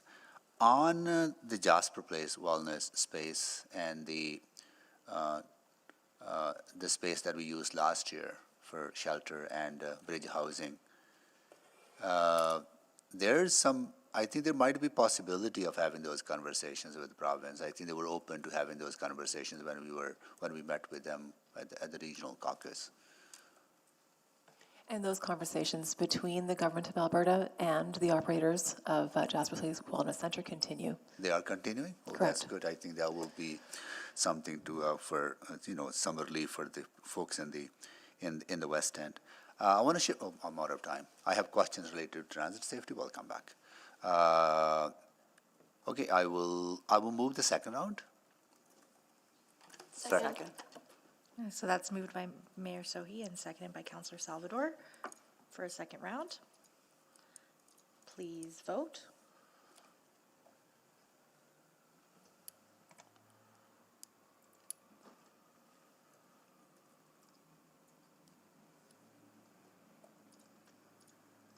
We're just waiting for one more vote. We have all the votes. Please display the vote. And that is carried. And I will return the chair. Thank you, Councillor Rutherford. On the second round, we'll start with Councillor Knack. Thank you, Mayor. So first, just wanted to make sure I acknowledged my failings of not finding that email from a few weeks ago, which you did in fact send. So I have that. I think the last piece I'm still looking for then, and I heard it, is what is that public-facing dashboard? And I appreciate there's still some moving parts. And you probably don't want to finalize it till November 1st when they open. At the same time, I want to try to share some of that information. So you're going to be working on that and sharing that. That's correct. And all of our frontline workers have the information they need, so that they're not going to be waiting for any website update. The people who need to know, they know. Yeah. It's just more something that it's a question we continue to get asked about, and wanting to try to share the good news about what is happening on that front. So I'll await that. Not to be too, if I feel like I'm nitpicking on this, but I just want to check, when the announcements first came in July, the plan was originally for October 1st start date. So do we have a sense of what changed? Again, I don't want to sound ungrateful. I'm just curious, recognizing the urgency that we are dealing with. Do you have any sense of that? Well, when we went back, because I also asked that question, because, dates are thrown around, Yep. and the team did look back at the actual text of all the announcements, and they did talk about fall. They talked about the temporary spaces for November 1st. So the October 1st might have been just... Might have jumped into a lot of media reports without a firm confirmation. Okay, that's why, because I read some stories, and thank you, that's helpful. I think the other question I have, and again, this goes to some of what's been talked about of what's next. You've stated that you're already talking about sort of next year. What is our sense of? It's like, I know we're not even in the winter yet, and I'm already going to ask a little bit about what happens at spring, especially if those 450 shelter spaces that are temporary only stay temporary and they don't in fact become permanent. It feels like we had probably the hardest summer ever for people who are unhoused. Our park rangers were, doing their darndest to try to help, to respond, all of that. What are the conversations with the Alberta government around what spring looks like, especially if these sites close down, and what they're looking at? We've got a great plan of what winter's being done differently. What's going to be done differently coming in the spring so that we don't see the same situation we saw this year and to a lesser degree last year? I think all of our partners are interested in providing the appropriate amount and sufficient service, and they'll let the data do the talking. So I think that there'll be, I think, a grand realization that, as I anticipate, there will be high utilization of these temporary spaces, and we'll be able to make the case that we need sustained spaces and flip them from temporary to permanent. That was my hope. So that'll be a push. Do we have I guess I'm curious right now how things are going, recognizing we're entering into colder seasons, things like response times with our park rangers. How are they doing after this year? How are things for them? I know it's been a long time for them, and haven't been able to respond as quickly as they would have liked. What are we looking at like that for now? Well, I think everyone is aware that complaints are up, and everyone's doing their best to respond in a timely fashion based on their assessments of the various folks who are sleeping rough. How they're doing, they are tired. There's lots of overtime, but I think that when we communicate with our front line that these new shelter spaces are coming online, they feel hopeful, because everyone wants to do the best thing for the humans that they encounter, and to know that there are now more places and spaces to take people who are willing to use those services is definitely a boost to morale. Is part of the data we're sharing with the province related to how our response is and sort of how overwhelmed I think they've been, in part because, well, I'm just curious about that. We're talking about the numbers of people, but wondering about if they're seeing that data to help inform some of their decisions around changing from temporary to permanent. We have numerous conversations and share all the information in an attempt to demonstrate the need that we have. Okay. All right. That'll be it for me. Thank you. Thank you, Councillor Knack. Councillor Jans? Thank you. I have 5 questions, and I can ask them, but I may need a second round to get the responses. So the first is just clarifying on the buses. So that's not ETS. That's not going to be taking ETS buses out of service, as I read it? Can I get Carrie Houghton McDonald, who's on the line, to respond, please? Sure thing. No, we're looking at an external partner to provide that support. It'll be done more reliably. It'll not require as much overtime from city resources, and it'll be done in a more cost-effective manner. And it'll be communicated, recognizable, all of that, so the clients know what make sure to get on that bus, not that bus. That's great. Exactly. They're still going to work with us to get access to the supports, and they'll provide the fleet as well. I was wondering about the Shigella piece, and this may be not us, but Alberta Health, but what did we learn through that? What's being done? What changes, standards, practices have grown so that we don't have Shigella outbreaks at shelters or in spaces? So I think we have the hygiene program, which was shown to be quite successful and very valuable in the community.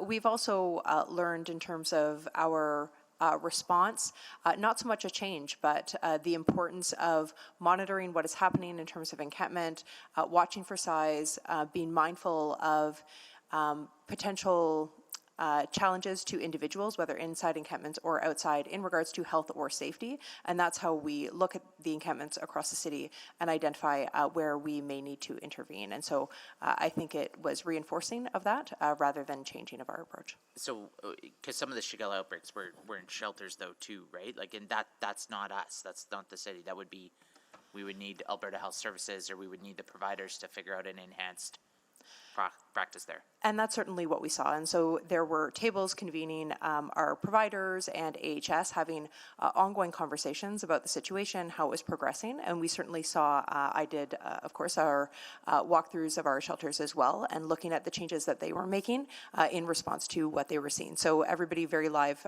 to both the issue and how it's progressing, making sure they're communicating and responding in terms of what's happening within the shelter system as well. Yeah, because that was part of the minimum shelter standards is cleanliness and all of that. So glad to hear that's moving.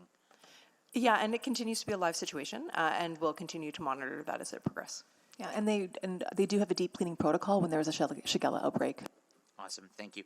The next question I had was, so I'm looking at the by names list and it's growing. Do we know what the driver of that growth is?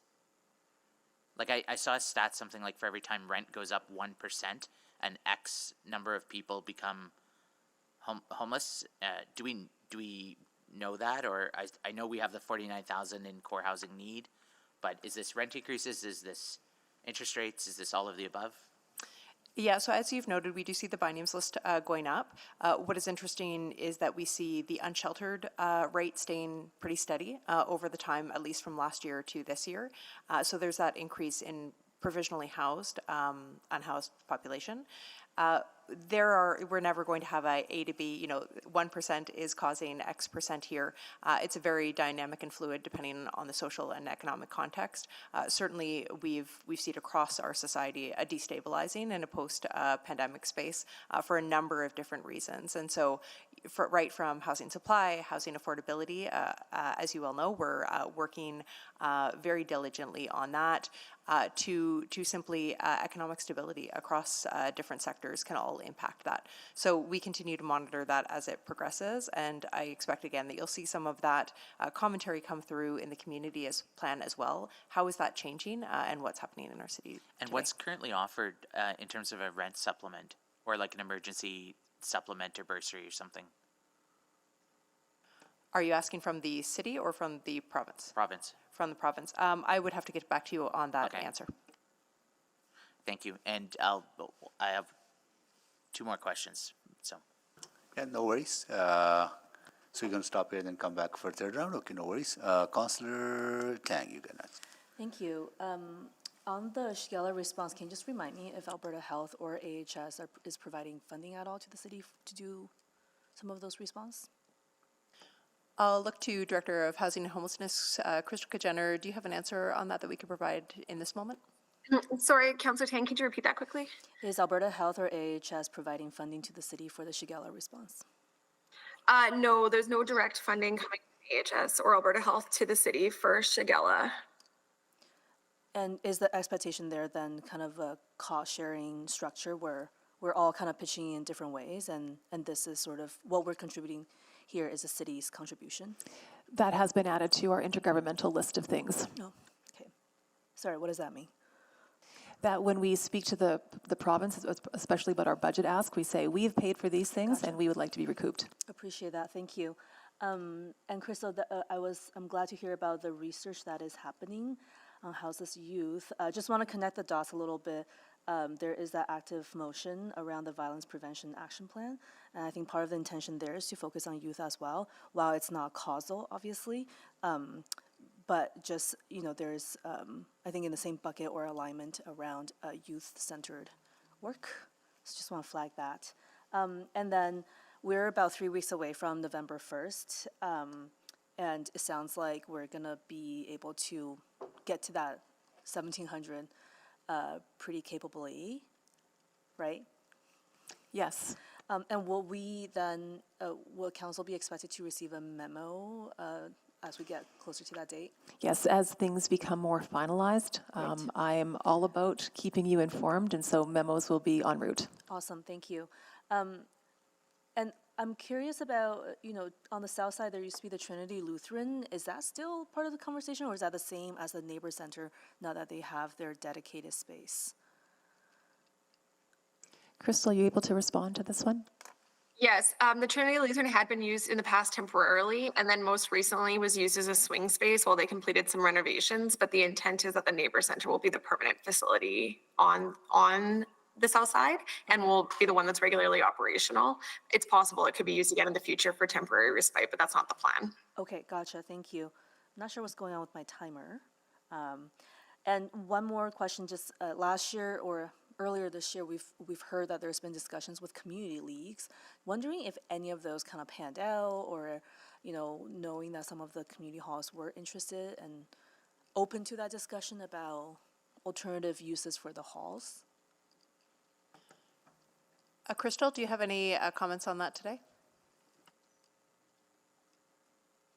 I would just say that Boyle Street Community Services has been exploring a number of non-traditional venues through the in order to be able to use the day service funding that we've provided them. And so far to date, no community leagues have expressed interest in participating.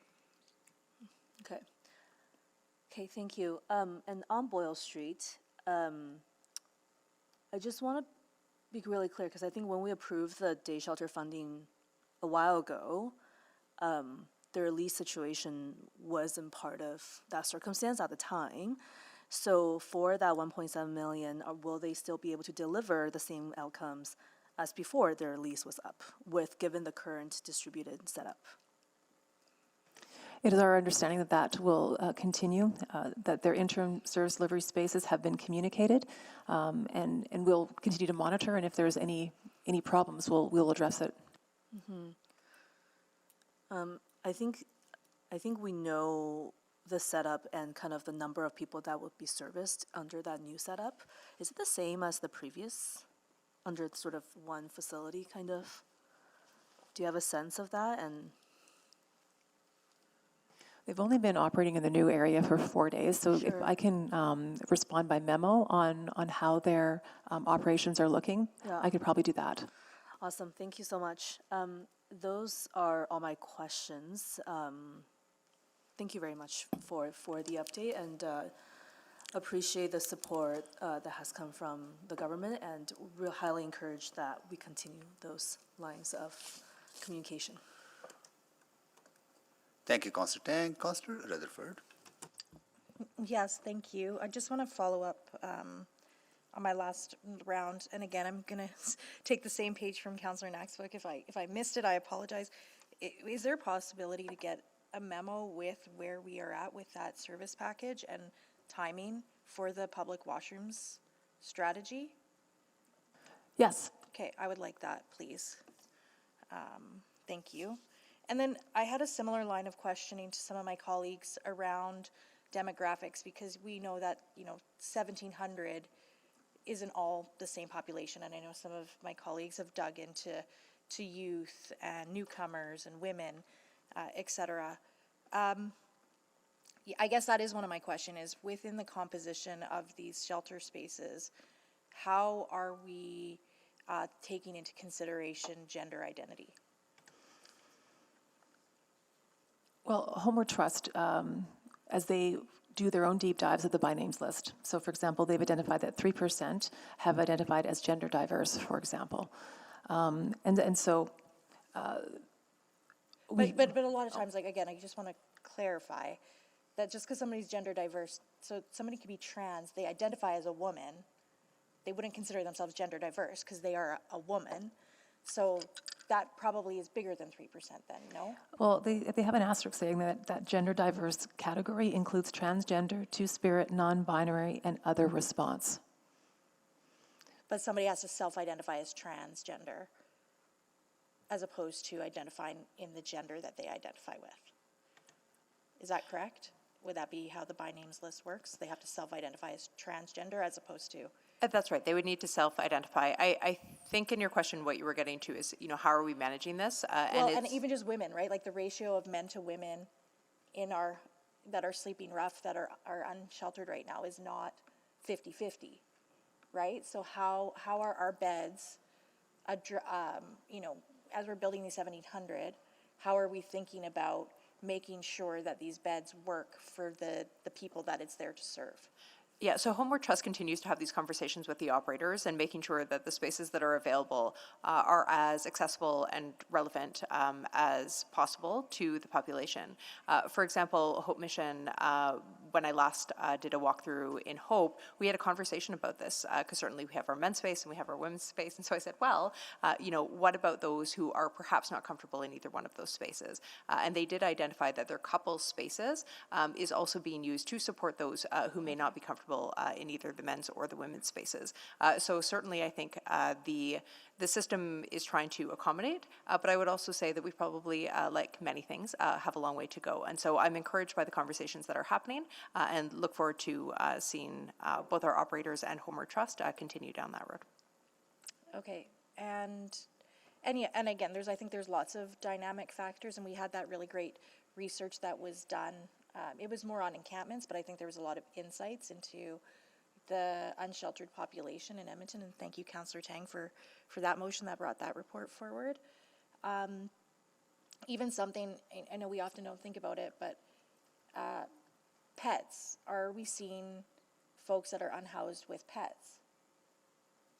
What's happening there? Do we have a partnership with like the Humane Society if they need to leave their pet somewhere? To date, this has been a tough space. The capacity of those agencies who are operating animal shelters are already quite at capacity. This is something that we've been thinking about. We have some jurisdictional scan information that talks about how if there are pets being thought of in shelters, it is like one more barrier that does get removed. So it is part of a larger conversation, but if there's any action on that in this moment, there is not. Okay, I was under the impression that the Humane Society did take, would house pets of unhoused folks if they needed shelter space. Maybe it's just when the extreme weather, is it just in the extreme weather activation? I'd have to confirm that, Councillor Rutherford, but I do know that there is a Humane Society pilot around this. As current, we don't have shelter spaces that accept pets, and that can be a really big challenge. They still have to be separated, right? That's the main challenge. Yeah, but again, I think the community is trying to find creative solutions, but we're not quite there yet to a very clear answer for you. Perfect. Thank you. Sorry, I was connecting the shelter with the pet. My mistake. Sorry. No, I apologize. Thank you so much. Thank you, Councillor Rutherford. Councillor Paquette. Thank you, Mr. Mayor.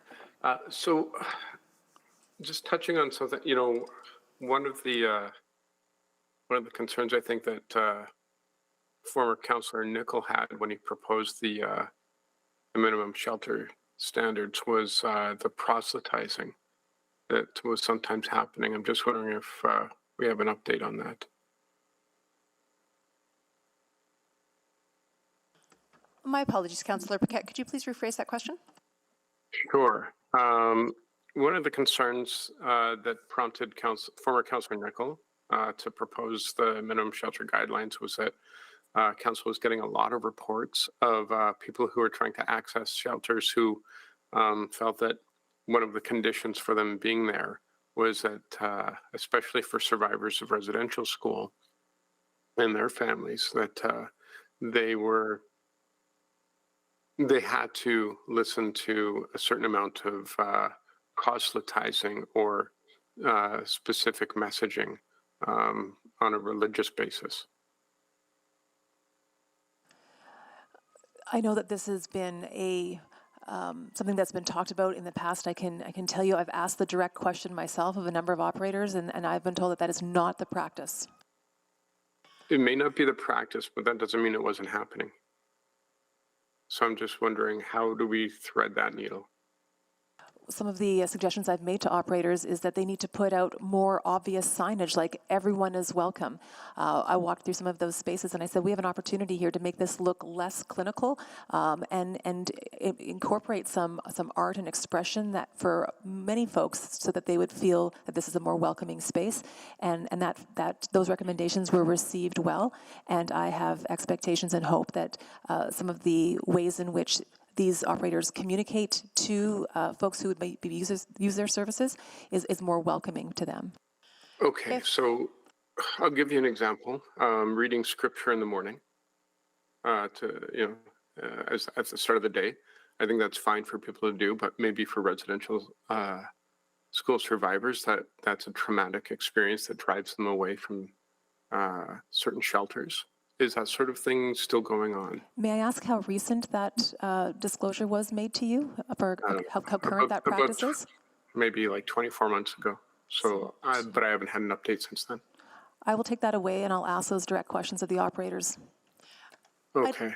If I could add, Councillor Paquette, this also just isn't about the absence of that, but we've also been underscoring the need for positive and proactive movement towards ensuring culturally appropriate and culturally relevant supports and programs. We're seeing that across the shelter system.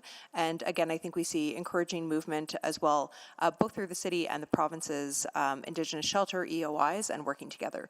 So we certainly have been underscoring the importance of the absence of, but also moving towards ensuring that there is a more diversity of culturally appropriate programming.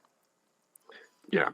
Yeah. And you know what? I understand that people have good motivations from their personal perspective, but sometimes we fail to see how what we do is furthering harm on others, intended or not. So yeah, that would be great to get that update. Yeah, so there was a question about families, about how we're dealing with families who might need to access shelters. I'm not sure if I may have missed a specific response besides, and maybe the response is we're working on it. In my communications with the GOA, I was assured that if a family presents themselves at any one of the shelters, they are given an immediate contact for where they can go. So they actually have special spaces and funding for their immediate needs. Okay, and does the availability match the need? Do we know? I'll have to follow up on that. Okay, all right. And by the way, thank you for fielding a lot of tough questions. I'm out of time. Thank you, Councillor Paquette. Councillor Rutherford, can you take the chair, please? So on the there's very good work happening. You're going to communicate to us through a memo, but how do we communicate that to the public, and how do we communicate it to the businesses? Because they expect changes, and we've been advocating for these changes, and we are getting some success. How do we give them some kind of sense that things are getting better by having these additional shelters available? How do we communicate that? We are working on a communications plan beyond just having the website updates that will ensure that we use our various media channels with the city, that people are aware. Okay, got it. I would just add, Mayor, that we have been communicating directly with businesses on very similar update to council this morning in public.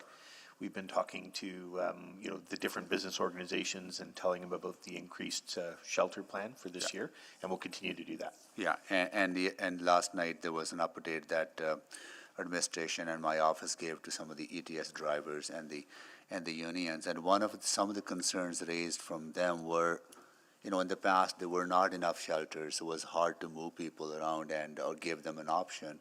Now that we will have the shelter capacity, would it give a little bit more leeway for security officers, say, look, you have a choice now, right?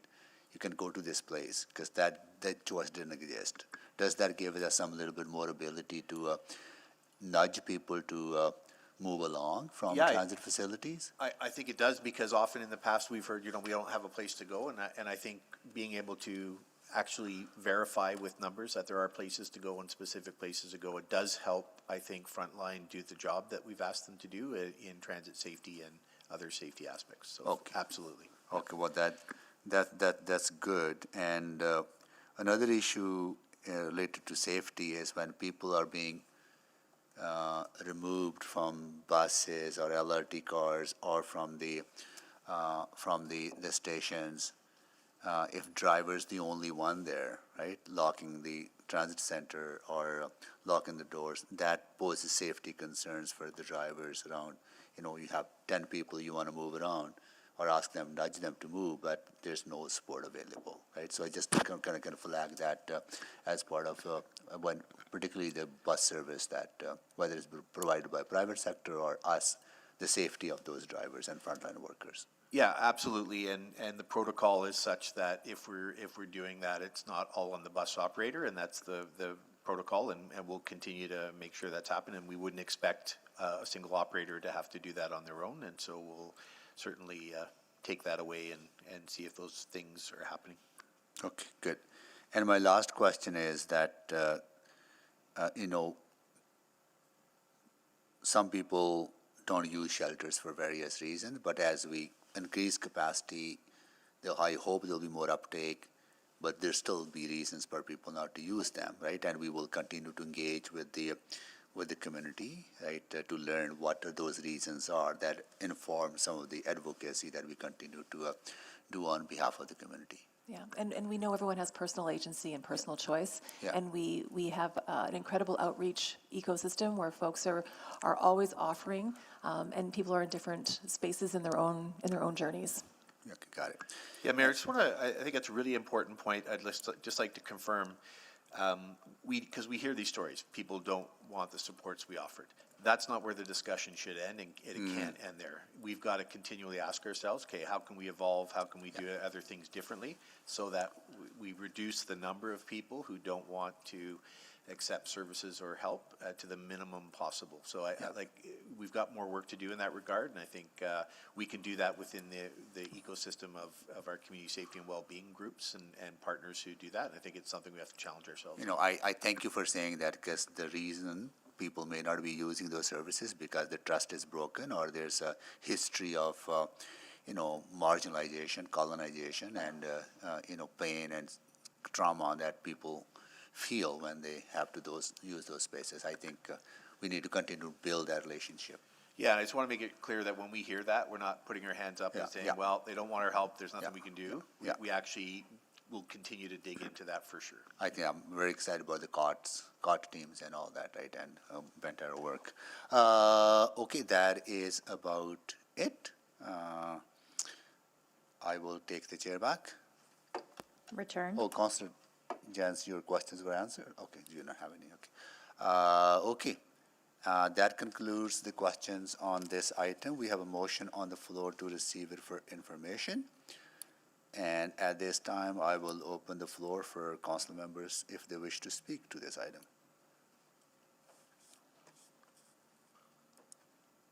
Okay, Councillor Jans, go ahead, please.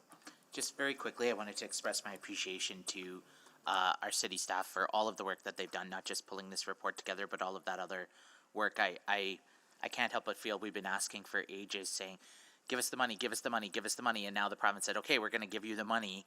And now it's not that easy to just snap your fingers and buy a house. I mean, we're finding spaces where everything I've seen from your team, Jen,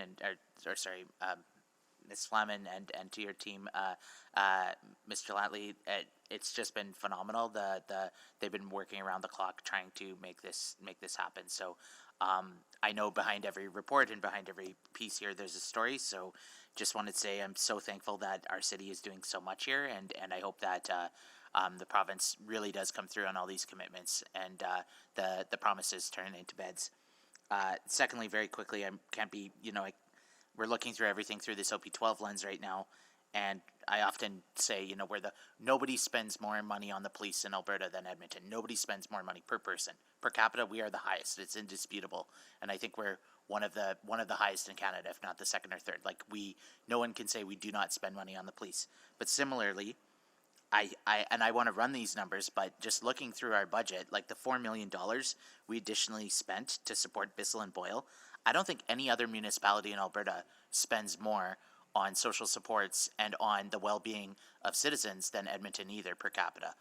We are picking up more and more of our tab in Edmonton to do this, and that's, it's wonderful that Edmontonians are so caring, but it's at some point we really do need to get the support, and not to turn this into another rant about funding, but just wanted to note that as well, that seeing the tally and seeing the receipts here was very, very helpful. So thank you again for this report today.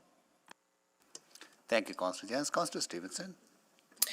Thank you very much. Also wanted to express my gratitude to all city staff and provincial staff as well who are working on these files. I think, I didn't have too many questions on this report. I think that the city's response to unsheltered homelessness in the winter months, is sadly something we've become very practiced at. And I think the staff have done a great job of refining and improving that responsiveness.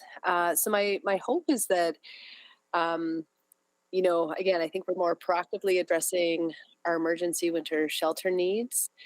I am excited for this to continue to evolve so that we are looking at proactively addressing the longer term housing solutions so that we don't just stop at shelters, but are looking at that full pipeline of moving people out of homelessness on a permanent basis.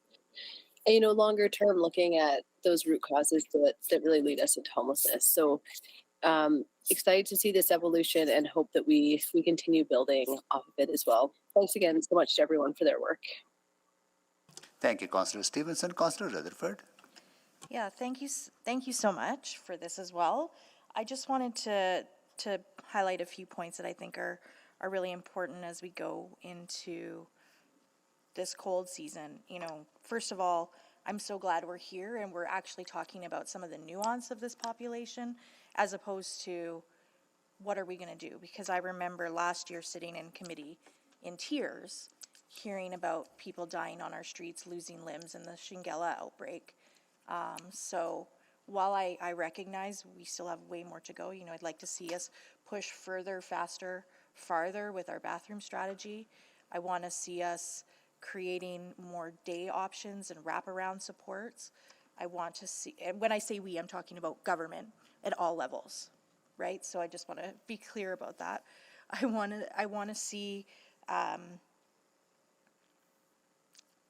us be able to get that number down over time, right? It's great that we're coming up with a plan, but now that we're getting there, how do we start to actually make sure that that number, first and foremost, doesn't increase further, but also decreases, right? And I think it's going to take an aggressive and concerted effort still on the parts of all partners, all government partners and community partners as well to get there.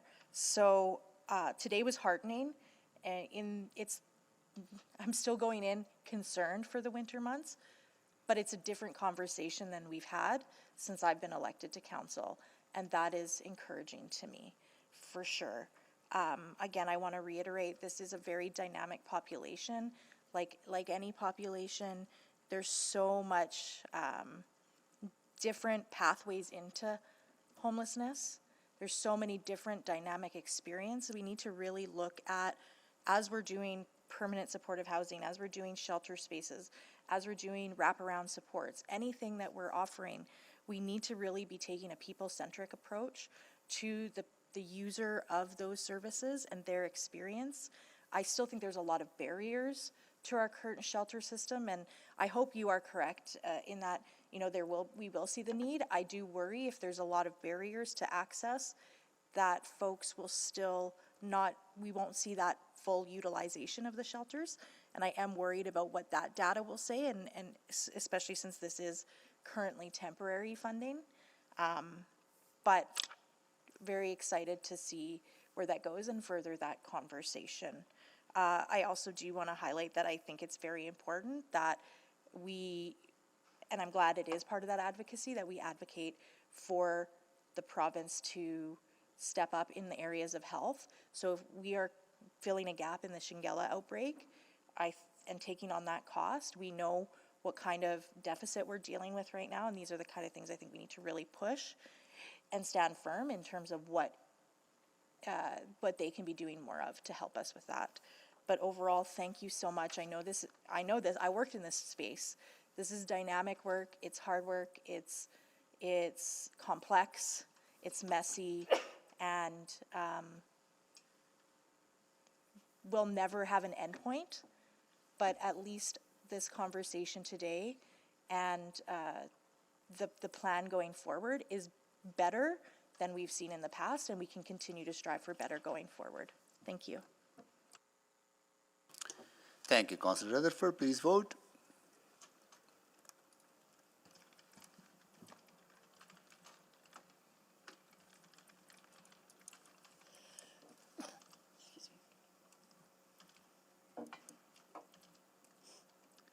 just waiting for one more vote.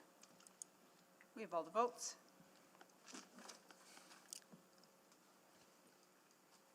Display the votes, please.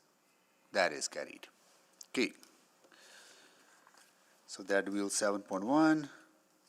Next item is 8.4, which I selected. And are there any opening remarks on that, or can I go into questions? It's just a friendly reminder, the bylaws already had first reading. It's here for second and third today. Item 8.4? Yeah. Yeah, so the bylaws already received first readings and it has been advertised as required. So I can ask questions? You can ask questions. Okay. Okay. All right, Councillor Rutherford, can you take the chair, please? I have the chair, yes. Okay, so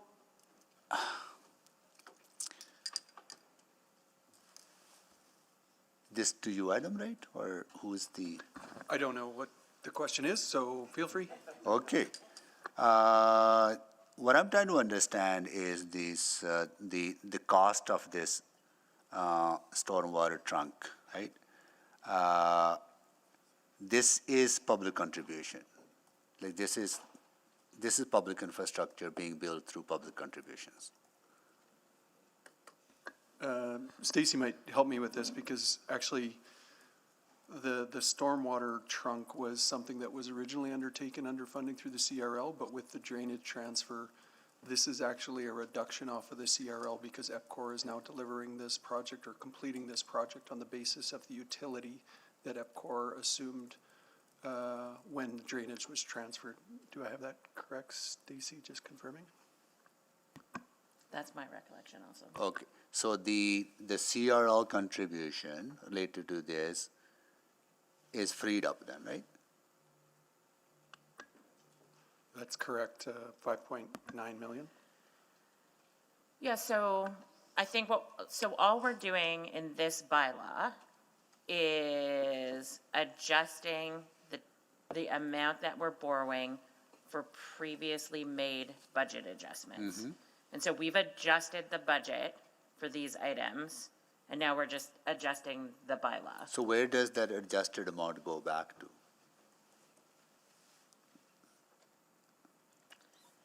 Are we just borrowing less, right? And the, whatever the shift is, has happened over the EPCOR and drainage? So the amount related to the drainage infrastructure has been reduced. However, at SCBA, there were other capital projects under the CRL that have been added, and that bylaw reflects those adjustments, Warehouse Park and 103A Avenue project. Okay. Well, let me ask a broader question then around the enabling nature of these investments, right? I know this is through borrowing or drainage and all that, right? But this is to enable private sector investments in the downtown. So I think a CRL in general is designed to catalyze investment. Yeah. Yes, that's a true statement. Okay. And because we lack this, because capacity isn't there for drainage, if we don't do this, then it hinders private sector's ability to build. If the question is, why was there a drainage component considered as part of the CRL? We'd have to go back and confirm, but I would suspect it was related to the ability to develop in areas and have the capacity of the underground infrastructure to support those developments. But again, with the drainage transfer, this now has become a utility cost, and this is a corresponding reduction to reflect that. Okay. But I think the enabling part of undertaking the drainage improvements is to reflect the servicing needs for a growing area within the boundary of the CRL. Yeah, and servicing needs where, in some cases, private sector is responsible for, but here, public sector is responsible for, either through EPCOR or through us. That's correct. So in developed areas, and again, speaking in generalities, not specifics, that's a tough word for me to say.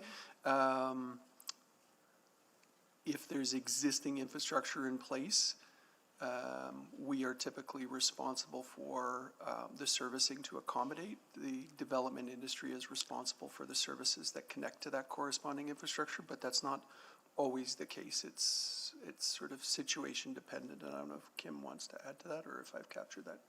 Yeah. Okay, and I'll stop here for now, okay. Return the chair. I don't see any more questions on this. I can move the recommendation if you take the chair back. Oh, yes, I will take the chair back. Okay, I'll move the bylaw for second reading. Yeah.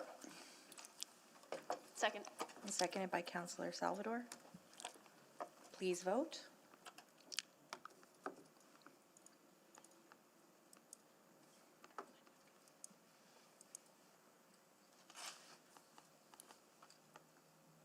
We have all the votes. Please display the vote. And that is carried. Mayor Sohi.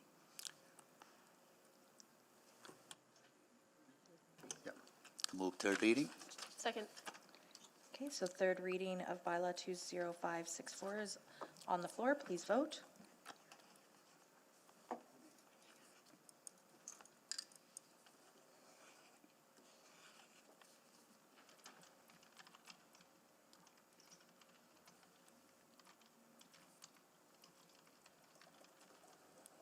We have all the votes. Please display the vote. And that is carried. And I return the chair. Thank you. I'll move we go into private, subject to sections 24 and 25. Need a second? Second. Second by Councillor Knapp.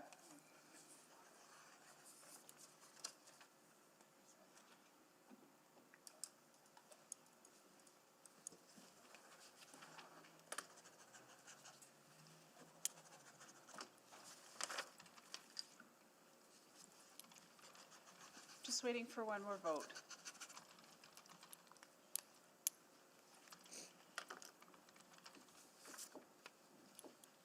We have all the votes. Display the votes, please. That is carried. We'll take a 5-minute break.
back on.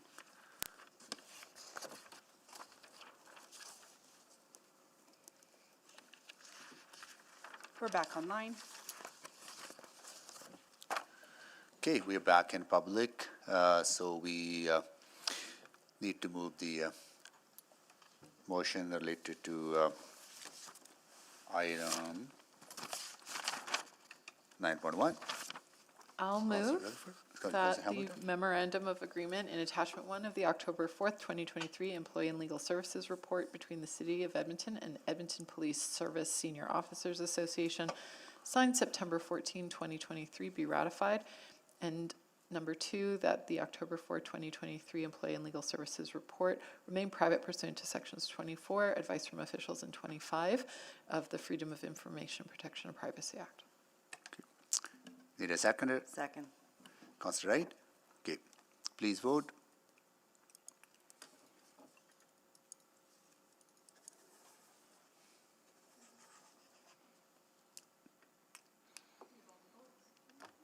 Sorry, we have all the, Display the votes, please.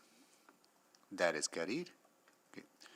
And Councillor Hamilton, you also want to deal with that housekeeping stuff on the, or Councillor? I do, but I don't know that it's in order yet. Is it, can I? Okay, we'll wait until then. Okay, okay, good. All right.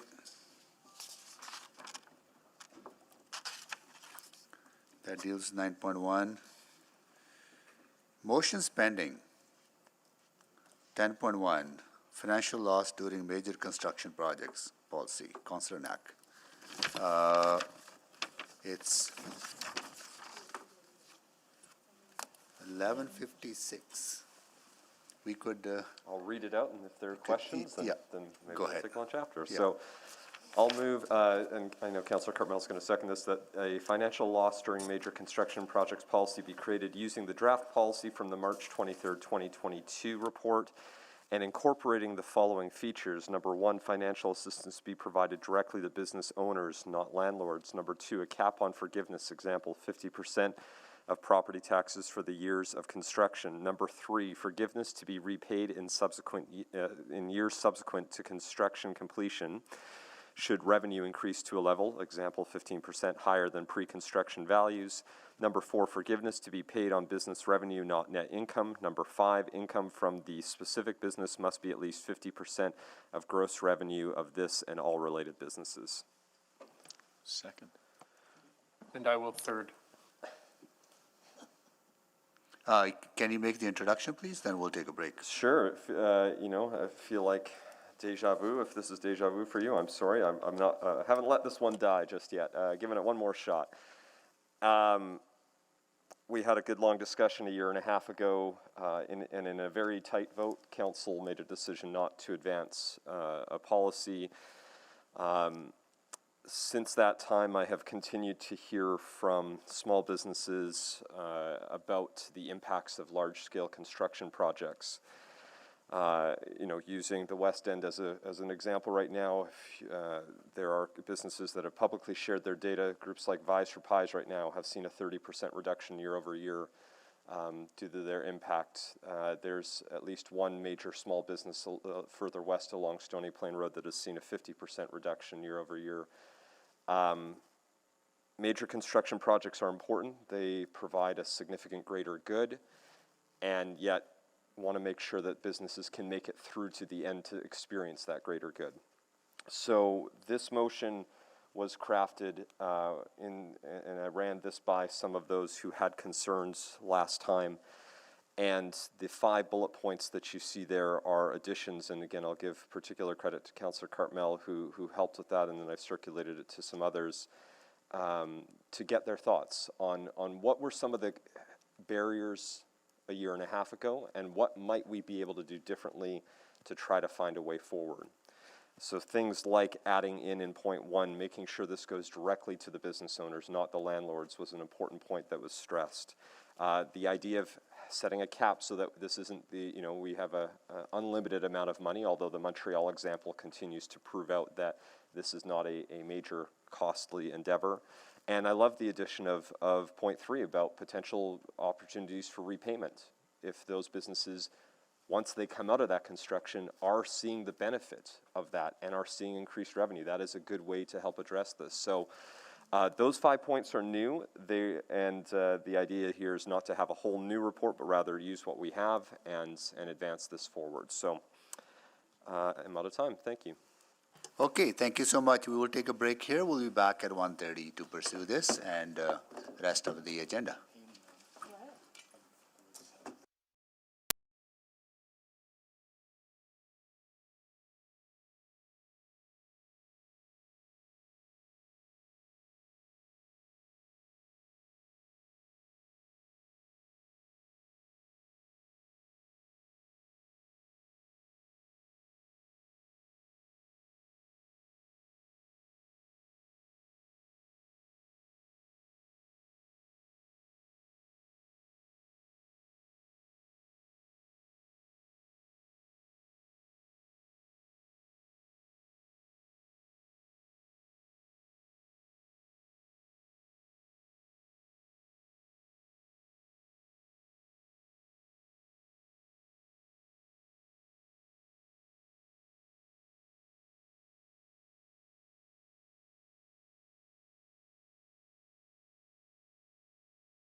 Okay, we are back.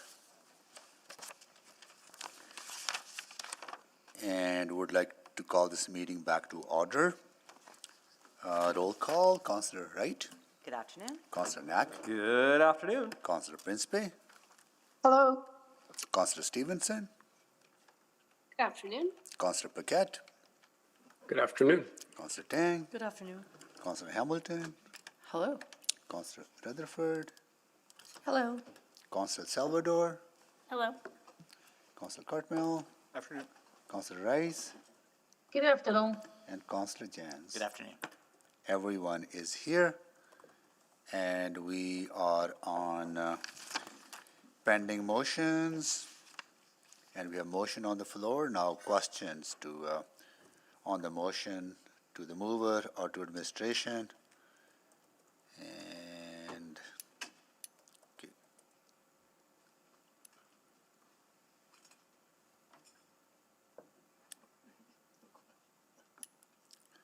Just hold on.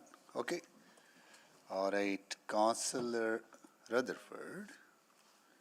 Oh, Councillor Wright, go ahead. I was going to give you the chair to ask questions. I'm just wondering, would this financial compensation then also to apply to those with like a small home-based business that might operate in a residential area impacted by alley renewal or neighborhood renewal, or is it only for major infrastructure projects like Fort Road, Stony Plain?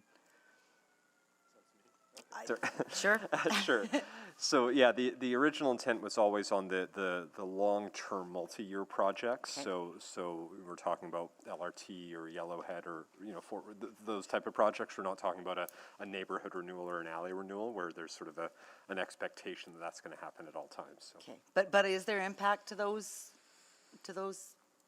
residents that do have that going on and they can't have that walk-in business, or?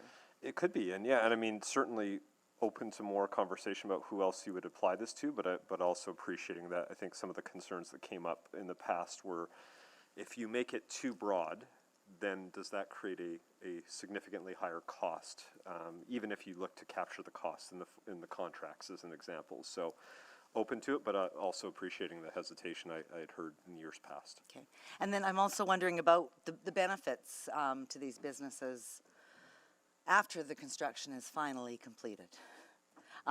Does that somewhat offset maybe some of the downturn in the business during construction? Absolutely. I think that's part of why point 3 was added about that opportunity to repay in subsequent years, which is something we didn't previously have in the motion when we were discussing. And so the idea is, let's make sure they can actually make it through the construction, and then if they do and they're seeing that uptick, potentially have that actually come back. Okay, and that's what makes this motion different than the one about a year ago? Yeah, each of the 5 bullets there, or the 5 points, are all new additions to the motion that weren't previously part of the last conversation or the last policy discussion. These are new additions. Okay, all right, great, thank you very much, that's all I have. Thank you, Councillor Wright. Councillor Tang. Great, thank you very much. So I guess to the mover, this is the 3rd time we're talking about policy like this? Yes. And so the reason why you want to revisit and relitigate an existing council decision is because you continue to hear from businesses in your ward about the challenges. Businesses in the ward and in different parts of the city. This was originally, in 2018, started when some of the conversations around Groat Road Bridge and High Street businesses, but yes, both within the ward and outside the ward. How much are we talking about? So when Montreal started theirs, it was a $30 million program that they turned out not using anywhere close to that. They were in the single millions. So I expect we would see something similar. Again, it's tough to say because we don't know until businesses start showing, yes, we've had the reduction, and actually start issuing it. But I would expect we're talking about in the order of sort of single millions. Do you have a source for that?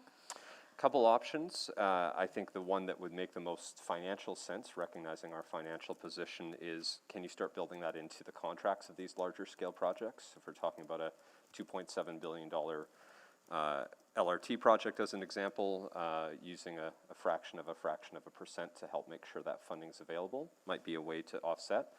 But I'm open to different ideas on that. But wouldn't that be for projects moving forward? Are you talking about, like, let's say the Valley Line West? Yeah.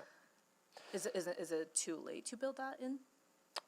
I think that's a question that we would have to talk about with administration as we're. Sure, yeah, yeah. happy to hear administration's response to that. Yeah, so from a budget perspective, we haven't allocated for anything related to this. But it would be an ongoing assessment against the current budget and the performance of the current budget. But to retroactively build that in would be, like, that ship has sailed, I guess, is what I'm asking. To retroactively build it in, yes, it would just come down to, I think your question was, how would you fund this? The only thing I could think of is if it was using the capital project, it would be on the basis of what's the performance of the capital project against the budgets that we have established. However, we would also have to assess, in particular, the project that you referenced. It's a grant-funded project, so we'd have to confirm if that's even feasible.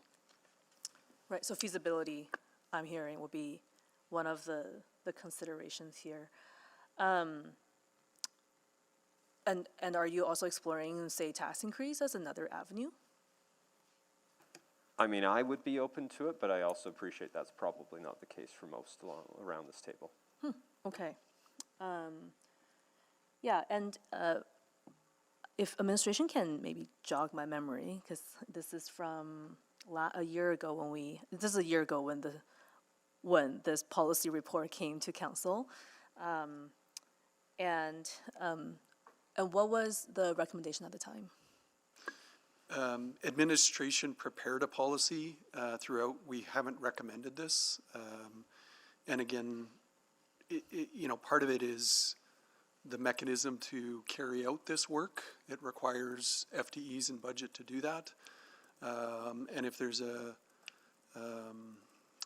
sort of a consideration of doing it here, there's sort of concerns in terms of how far it might spread. And so we took a holistic approach that totally appreciating the impacts of infrastructure on businesses. There is an end benefit and there is a holistic improvement to the city of Edmonton on the basis of implementing that infrastructure. So we didn't feel it was appropriate. However, policy decisions are council's. I think that's a very fair argument. I guess back to the mover then, recognizing you do need resources to administer something like this policy, how would you fund that? Would that be a service package? Yeah, most likely. Again, I think we would need to actually dig into just how much is actually needed based off, and again, we only have one other Canadian example at this point, but the other Canadian example is not has shown that it's not maybe as significant of an impact as I think we had all first thought when this had been talked about even 5 years ago. And so for all the businesses that have experienced impact in the past with large-scale projects, would you support anything in terms of retroactive? Because I am thinking of so many businesses in my ward that experience a ton of impact from, long-term infrastructure projects. I mean, personally, yes, but no, I don't think that's going to be palatable amongst folks. So, I mean, as much as I think we actually do owe it to them, I don't think that's something I've heard support for in the years past. Thank you. Thank you, Councillor Tang. Councillor Salvador. Yeah, thank you so much. That actually answered a lot of my questions through Councillor Tang's lines. I guess just, around the retroactive piece, maybe to administration, is that, like, would something like that even be feasible? I'm not sure how we go about that. Has that been contemplated in the past, or is it really on a go-forward basis that it would even be possible? No, in terms of bringing this to committee last time, and then it ultimately went to council, we only considered it on a go-forward basis. The ability to go backwards, I think, would be significant in terms of trying to deduce eligibility impacts. Is it totally attributable to the infrastructure? Are there other issues? We've just gone through a pandemic, for example.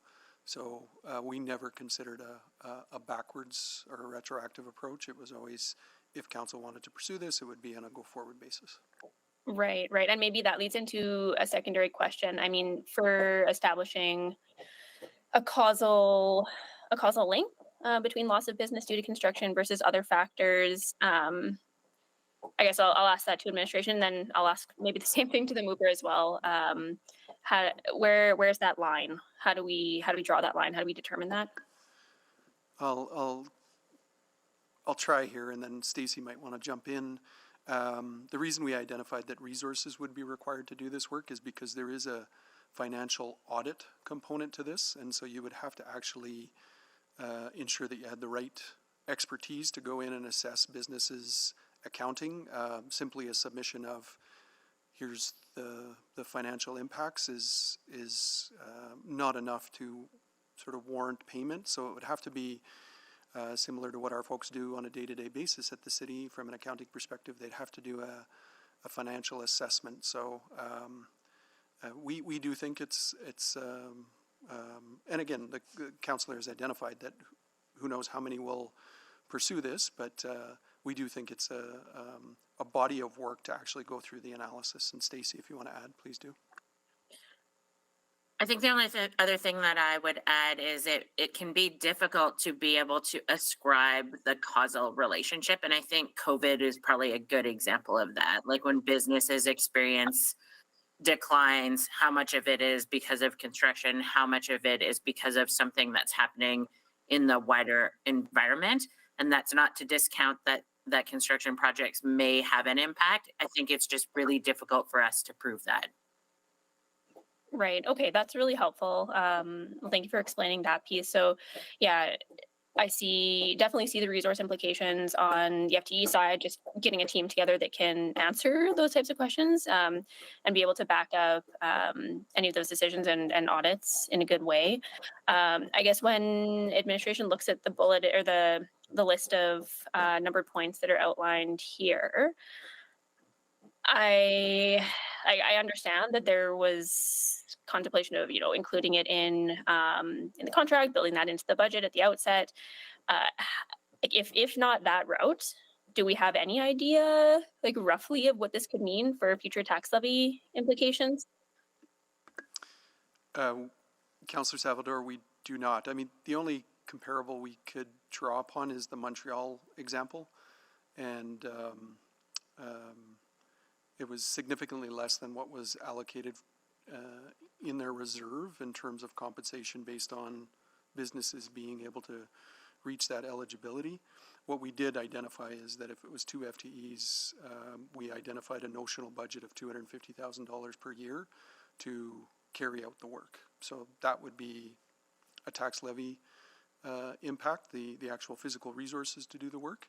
And then, of course, demand might warrant more or less, and so it's really hard to pinpoint exactly what it could be. And Stacy reminded me, my earlier answer related to we'd have to assess against our budgets on the Valley Line West, for example. We're not sure borrowing is an appropriate funding source for this, so I don't know if Stacy wants to add to that at this point in time. Sorry, Councillor, I'm deviating a bit, but no, that's helpful. I have the same question. Yeah, so I think if you want to use the capital budgets to secure funding for a program like this, I think what we just have to be mindful of is a good portion of that comes from grants from other orders of government. Is unlikely that a program of this nature would be eligible funding for grants. Then it is not eligible for debt financing. So at the end of the day, you really come down to pay as you go as tax levy as a source of funding. Yeah, absolutely. Thank you so much. I'm out of time. Thank you, Councillor Salvador. Councillor Stevenson. Thank you very much. This is a bit of a random thread, but just to follow on from that idea of the funding source, do we need to find a funding source if, for example, we created a tax subclass that just suggested that properties impacted by multi-year construction projects would fall within the subclass and just be taxed at a different rate? So I think two things, and I'm not sure if my taxation team is online. I think what you would find is that oftentimes the business that's experiencing the difficulty is not the owner of the property. And so you're not going to be able, like, subclassing might not actually achieve what you're intending to achieve because of that. Right, that's an interesting point. Okay, thank you. Maybe to the mover. Just want to make sure, so really appreciate you bringing this forward. I see sort of on that point too, so you are looking for a cap on forgiveness. Do you want to talk me through that a little bit further? That seems like a way to sort of really manage some of the potential project expenses. Yes, again, it was something I had heard pretty clearly through both administration's feedback and other members of council in the previous discussion was that fear of the unknown. Does this essentially create a situation where the budget will somehow run wild? Because again, we only have one Canadian example. While the one Canadian example shows that their budget hasn't run wild, maybe they're an anomaly and we would be in a different situation. So by putting a cap on forgiveness, that helps remove that risk, I think, for what we're considering. Okay, thank you. And I was initially thinking that there could be some simplification in terms of how this is administered, and again, recognizing the FTEs to kind of validate all the revenue, all of that. If moving to some sort of flatter fee structure, I take Ms. Padbury's point about sort of the businesses versus the landowners. So actually, maybe Ms. Padbury, maybe you could just help me understand. So, but BIA levies are levied against businesses, not landlords. Is that correct? I'm going to let Ms. Watt answer that. Okay. My apologies. I have only just joined. Would you mind restating the question, Councillor? Not at all. No trouble. BIA levies are levied against the business itself rather than the landlord. Is that correct? That is correct. And is the BIA levy a factor of the underlying property tax of yes, it is. It is. Yeah. It is essentially a business tax. The City of Edmonton used to have a business tax. It was phased out many years ago, but the Business Improvement Area levy is predicated on kind of that thinking. So it relates to the income assessment of the property and the amount of business space occupied. Okay, but no part of that requires the businesses to split their revenue or anything like that. Like there's no, I'm just trying to think of mechanisms that we can leverage so that we don't have to create a whole new structure for administering this. For this, the way I read the motion, it will require a separate mechanism to administer. Obviously, this is a notice of motion, so the work is yet to be done. But just as a sort of a high-level review, this would incur administrative costs for sure. Sure. Yeah, and I don't think that that's necessarily something to be worried about, but just thinking if there are possible ways. But I appreciate some of the cautions or restrictions that are there. And then maybe back to the mover, if you could talk through again that idea of the payback as well, that again seems to help manage some of the potential unfairness again if businesses are then benefiting from the public infrastructure that has been provided in the area. Yeah. I mean, I assume they would do that through potentially increased property tax rates to begin with, but perhaps you could speak more to that.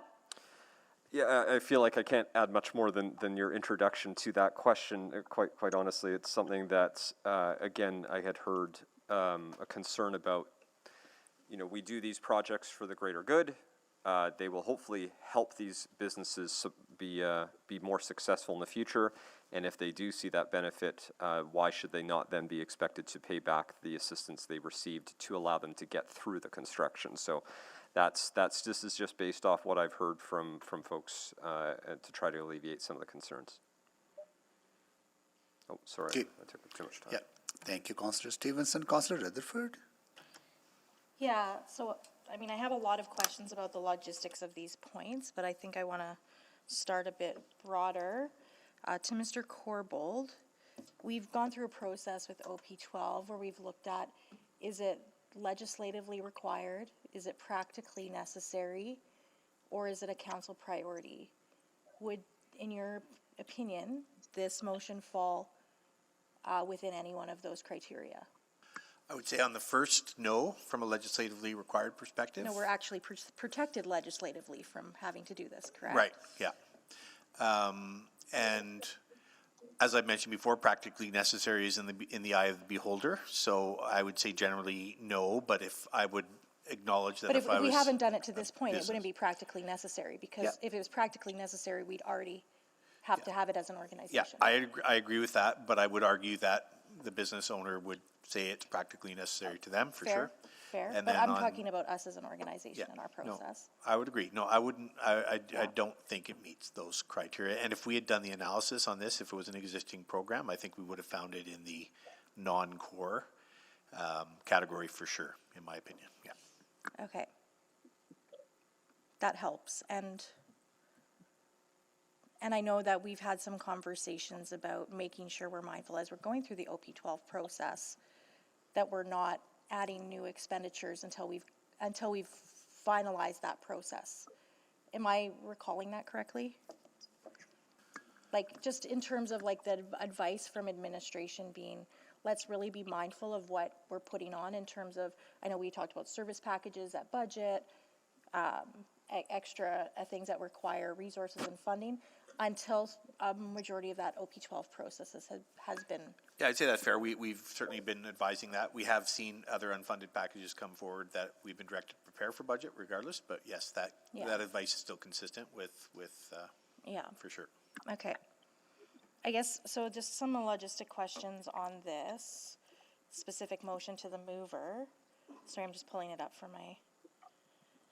Okay, so I guess if we have, number one, financial assistance is to be provided directly to business owners, not landlords. Does that mean that landlords would not be able to claim loss? Correct, that's a change. So they from can't get renters, if they can't prove that they can't get renters in? Correct. At least this version is meant to focus on the small business owners. That was different last year when we had it, but this is a more specific and narrow focus. It's something about this thing from Selena about pushing it back to the first one for a meeting. Somebody's got a hot mic. Yeah, I think, Kate, oh, here you go. She muted herself. Good. Okay. And then I have some of the same concerns about the direct causation with revenue. So why did you arrive at that as the basis for the proving loss? And I think when we discussed it last year, there was a requirement that you couldn't just say, oh, I saw a 5% drop this last year, therefore that's due to construction. And I think that's a fair argument. I think there's a point, I used the example in my introduction, of a spot like Vise for Pies that has seen a 30% drop. Have their pies changed dramatically in the last year? I've eaten them. It doesn't seem like it. If I look at the other factors that have changed over the last year, the one that has specifically impacted Vise for Pies is the inability for people to access their business now. There doesn't appear to be any other, the owners are the same, staff is pretty much the same. But that's one example, but Sure. I think that the question is, who's checking on that nuance? Because there's a lot of nuance around what you just said. Yep. And for every business, I'm thinking about the Yellowhead Trail Freeway Conversion Program. Absolutely. As an example too, and I mean, again, that would be retroactive in a majority of the sequencing for the staging of construction. And that's a lot of businesses along the corridor. Yeah. To have the capacity. So what are your thoughts on the capacity to actually look at that context? The reason I keep going back to the Montreal example is because, again, I think when they introduced that, they expected this to be a $30 million program, and that there were going to be far more people accessing it than they first expected. And based off their actual implementation, they saw it in a much reduced version. They didn't see nearly as much uptake because not everyone was impacted in the So is winter ours time. modeled exactly like theirs? It's actually more specific than theirs, especially with these changes. So it's more defined and more narrow in scope than theirs. Okay, thank you. Thank you, Councillor Rutherford. Can you take the chair, please? Yes, I have the chair. Yeah, so to Mover, I know your desire, like you would like to go retroactive, but that is not what the intent of this motion is, right? That's correct. So if this passes, then we would not be able to provide any relief for Southeast Valley Line or West Valley Line, right? Or provide any relief for being a business impacted by Yellowhead conversion or Terwilliger Drive expansion. I mean, those are the kind of big projects come to mind, or 50th Street, 82nd Avenue, rail crossing. Those businesses would not benefit from this. Yeah, I mean, it depends on when we would have this take effect, right? So if, Valley Line Southeast may be fully complete, Valley Line West is not yet complete, Terwilliger is not yet complete. So there might be projects that are still underway, but that would be for us to decide. But what I hear from administration is that if you're like the way you foresee this being funded through construction cost, we can't go retroactive. Can we, Adam? Can we go retroactive on those existing projects to provide some relief to business impacted by existing projects? Sorry, what I was getting at is you'd have to figure out a funding source. Yeah. So you have to have additional funding source other than the current construction. Correct, because when we executed the grant, Yeah. this wasn't contemplated. So you can't revisit them, or you So- can, but there'll be so many complications of that. Correct, and Stacy clarified that, while potentially there could be funding available within the project, Yeah. the sources of funding are not appropriate because it's debt, not eligible, or grant funding from other orders of government. So this would have to be a pay-as-you-go consideration. Can you give me an example, Adam, of a possible project of this magnitude that we will be undertaking in the future under our current capital approved budget, other than the south extension of the LRT beyond Century Park? Currently, the 10-year outlook, the only contemplation is, you mentioned it, the South Capitol Line extension. The other one that's been identified as a council priority, no funding, is the northwest extension Yeah. of the Metro line. Beyond that, because of the financial pressures that we have, the renewal infrastructure deficit that we have, really don't see anything that's of that scale unless other orders of government come with This is my struggle with it, honestly, Councillor Knack, because I want to find a mechanism to give a relief to business currently impacted by current projects and be possibly go retroactive. If that doesn't allow this, then I don't see the benefit in the future, in the foreseeable future, other than one project, right? So that's what I'm struggling with, that inequity of creation of something that would not I think we'll probably give false hope to current business owners, right? So that's kind of a struggling. Maybe want to get your thoughts on that, Andrew. Yeah, I mean, if I'm being honest, I would love to find a way to do it retroactively, but if I'm being frank, that was not the appetite of this body when we last had the conversation. So if there was an opportunity, I'm interested in finding a way, because I do think you're right. I think that would create greater fairness. And so I'm willing to do that, but I also appreciate that I did not have the support of a majority of council when we last talked about it that way. No, I hear you. Yeah, okay. Are there other ways to support businesses? I know impact is there. We have to acknowledge that, but are there other ways that we can provide support to businesses to kind of deal with that impact? That is what we do today, the things that are in our control. So it's awareness of the projects when they're coming, ensuring that we alert businesses so they can do their best to prepare. So some of this is on businesses to ensure that they're anticipating the impact on the basis of when construction will roll through. There's access management that we do our best to maintain. There is wayfinding. Certainly the wayfinding approach to wayfinding has improved as construction projects have evolved, and it's regular ongoing engagement with the businesses to figure out how we can continue to support them while the construction is being undertaken. Those are mechanisms that we do today and are in our control and are at hand for supporting the businesses. From a financial perspective, no. Unless council identifies a policy like this. Okay, thanks. I'll take the chair back. Go to Councillor Paquette. Okay, thank you, Mr. Mayor. Councillor Knack, a question for Councillor Knack. Is there a potential, so I'm hearing about fairness here, that it's not retroactive, but is it possible to pass this motion and then for council, if that was the will, to work on a retroactive approach? Absolutely. The motion just will create the policy, and then we can make a final decision of whether we look to implement the policy in a retroactive manner or a go-forward manner. Yeah, if that's the will of council. I just think about like things like, this never-ending debate about student loans, and some people saying, well, if they get forgiven, I didn't get forgiven when I had student loans. And it's like, well, we can't always go back in time.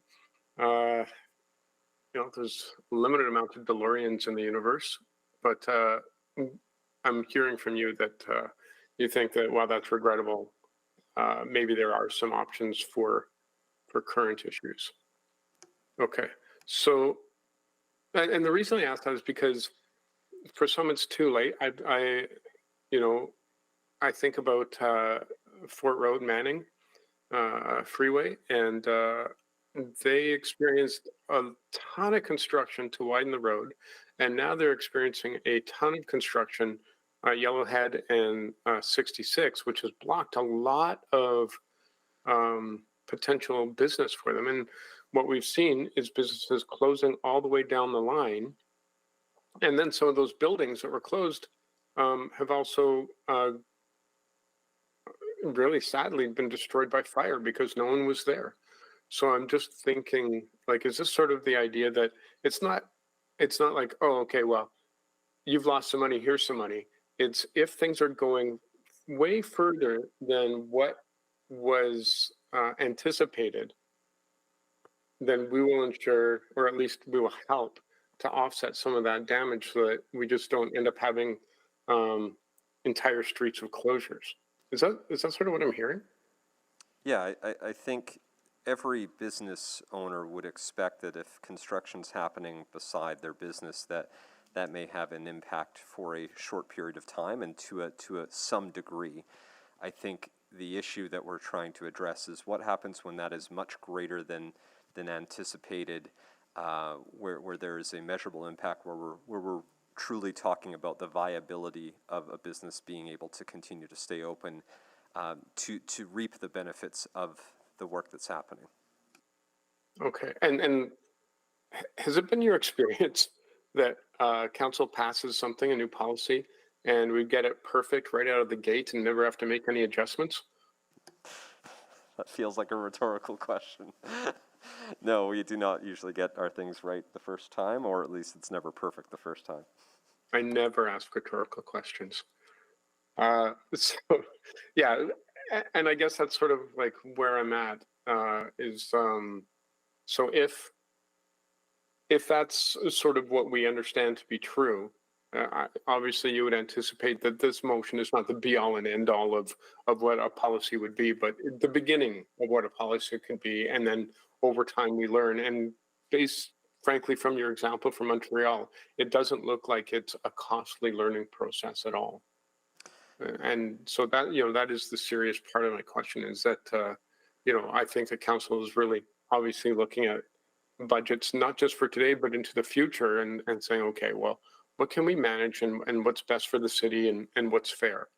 And so I guess I'd throw back into your court about that, about developing this policy. Do you feel that it checks all those boxes? And I guess it's actually a hard question to answer because clearly the one we debated last March didn't check enough boxes for everyone. Right. So then we've taken the last year and a half to add additional points which could be added to a policy, which would hopefully check further boxes. But we won't know that until the final policy comes back to us for adoption. So I'd like to believe that these points, which have now been identified in the motion, will help fill more of those gaps that I think existed previously. But we need to see how they ultimately are built into that final policy. Yeah, and just to be clear, this motion is not like this motion passes and now that's what we do. Like it actually still comes back to council, right? It does, but I imagine the caution that some would offer is that you don't want to give false hope. If you're not going to advance something at some point, don't give people false hope. But hopefully, Hard to know until we see it, though. I don't disagree, but that might be a caution. Thank you, Councillor. I'm out of time. Councillor Jans? Thank you. A bit tenuous, but to the mover. Hold on. Councillor Knack, you only introduced the item. You didn't have the chance to ask questions. Correct. Go ahead. Yeah. Okay, sure. Thank you, Mayor Sohi. And I guess the questions that I have, and I go to you, Mr. Lachlan, and we talked about this when we talked about this policy over the years, is that there are a number of actions that we try to take as a city to help reduce the impact on businesses. I don't think anyone's dismissing that. I guess the question is, what happens if those don't work right now? And maybe it's an unfair question to ask, but from what I understand, because I've heard about closures, I'm not just focusing on the West End, I have heard about some businesses where unfortunately those measures were not enough to allow them to make it through to the construction. And so is that, we have seen that impact happen over the course of some large construction projects where some small businesses do close, correct? Yes, but I think there are other factors to consider. Sure. And not wanting to argue with you, but No, please do. Your Go ahead. Pies example, everybody's experiencing inflationary pressures, so like there's an element of what's happening in the surrounding financial situation that creates different considerations on what people will do from a choice perspective based on affordability. So I think for me, yes, we do our best. Construction, you've heard me say this, it's not an exact science. Things don't go perfectly. There are issues. And what we do is try to work with businesses to support them the best we can, wayfinding clarity on closures, even encouraging the contractors to participate in the local business.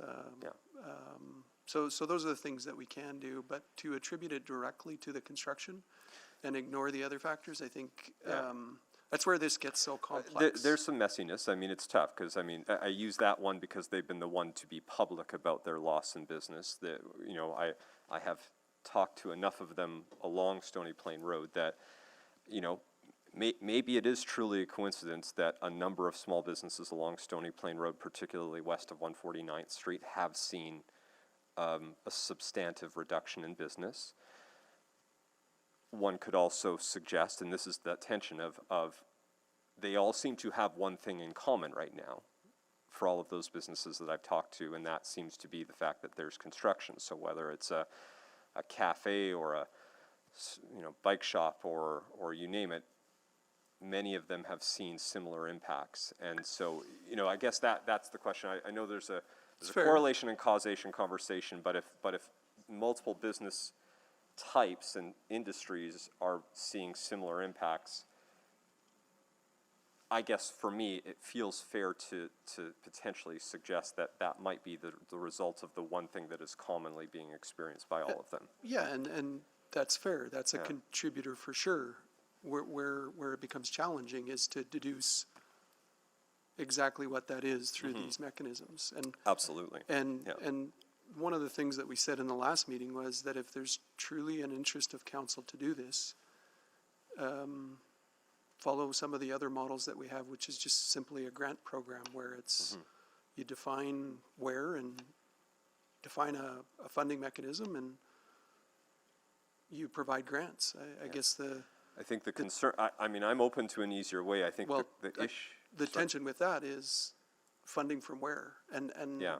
and it's been articulated already related to the pressures that we have as an organization. And does that not create a potentially, because then you're giving it to everyone, including businesses that might be, you know, there might be some, I think there's one or two that I've chatted with that are still doing fairly well because they're of different things. So if you give that grant, how do you, and so I think that's we were the trying to challenge with find this a way to program say, is- what's the best way to narrow the scope, to limit the financial outlay in this conversation? And it feels like a policy that has these types of requirements helps further narrow the scope to reduce the likelihood of a larger economic outlay for the city. And that this feels like the best way to try to keep it to a smaller number than a blanket grant. Is that's been my understanding why we've taken this approach. Is that correct?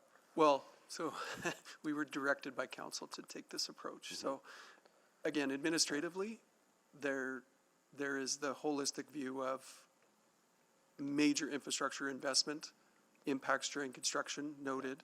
Outcome is something that supports businesses much greater than was there before. So it's looking at the 100-year consideration of the infrastructure improvements. Okay. I'm out of time. Thank you. Thank you, Councillor. Now, Councillor Jans. I'm just wondering, to the mover, I think you shared something yesterday about the city used to get we used to get like $500 per person from the province. Now we only get 150, is that correct? I think you're referring to the infrastructure funding as a whole? Yeah. Yeah, I mean, that was talked about actually at the Alberta Municipalities Convention and part of why Alberta Municipalities as a whole has been advocating for more funding because it's dropped quite a bit. We've had a drop from the province in provincial funding by 65, 75%, is that right? Yeah, in that order over the course of time, yep. Right, and you obviously know, I think the province has been looking at an orphan well program of something like $2.1 billion, right? And I'm going somewhere with this, I promise. You gotta stay on topic. Yes, I'm aware. So I guess I'm wondering, and the city budget's $3 billion, the provincial budget's like $57 billion, the federal budget's like $400 billion. Would you consider prorating this in terms of that support against, we understand that LRT is, say, a joint project of all orders of government, but yet the province has 20 times more. So if we give it $100 to a business affected by the LRT, surely the province should be giving 20 and the feds even more. Wouldn't you agree? I mean, I'd love to consider that, sure. I don't know if that is something that they'll consider. Because I guess, again, we talk about whether it's this morning with homelessness or youth homelessness or something, the downloading onto the municipality. And I guess I'm wondering why the mover is, why is the city of Edmonton taking on this mantle for sort of business sustainability when we understand we all need to keep the pipes running and the roads plowed, the trains moving, et cetera? I think part of why, and appreciate that we always go to the provincial and federal government for a variety of things. In this particular case, I think this is something that is happening because of projects that we approve and that I'm very supportive of, right? These are city-approved and city-led projects that happen to also access funding from other orders of government. So we have knowingly made a decision as the city, not as the province, not as the federal government, to advance these projects forward that we feel will have a broader benefit for everyone over time, but also recognize that typically during that time of construction there is an impact. And that's not really the province's fault or the federal government's fault. That is our decision as to when to approve and authorize these. But that's part of the deal, though. When they're approving it, they're taking on some of the responsibility of it. It is in the best interest of Alberta and Canada to have more people on more trains more often. Mm-hmm. So why again is the common taxpayer being asked to have their property taxes raised to give money to someone else when the province and the feds are not? I think that the intention is noble. I'm just wondering if it's misplaced. Again, I'd love to see that support from the provincial and federal governments, but I think that's a much bigger conversation, and part of why we've made some adjustments to this motion to put a cap is to recognize that we have a role. It's not the only role, but I mean, we can add a 0.6 and advocate to the other orders to create a similar program like that, but Well, wouldn't the mover be open to withdrawing this motion, sending a letter to the Minister of Jobs, Infrastructure, Trade, whatever they're called, seeing what they say, if they're willing to chip in because of construction delays, and then based on their rationale, we could reconsider this? Because as it stands right now, I'd be, in light of OP 12, our tax rate, everything else, I couldn't support it right now. I do want, I think it's something we need to be broadly mindful of, but if we could at least ask the province and the feds first before asking, again, the citizens of Londonderry to subsidize the business on Stony Plain. I think we can ask that question of them either way. And even if they said yes, there would still need to be some type of program and policy related to that, right? So I don't think continuing to wait. I mean, if council's decision on this again is to not support it, that is okay. But I would not want to keep waiting on a federal and provincial response on something that this is work we would need to do either way, whether they choose to contribute or not. So you believe at the end of the day that we have, the city has a responsibility in this, that the city should be responsible for business earnings? I think we have a responsibility to try to make sure we're supporting small business owners who have put their life savings, in many cases, on the line, to support them while we advance citywide projects that we believe have a broader good. Okay. I got my answer, I guess. Thanks. Thank you, Councillor Jans. Councillor Cartmel? Thank you. So maybe coming back to a more simplified approach, Councillor Knack. So perhaps you can confirm this, my understanding was that the Montreal model was on net income, not revenue. And part of that, sorry, yeah.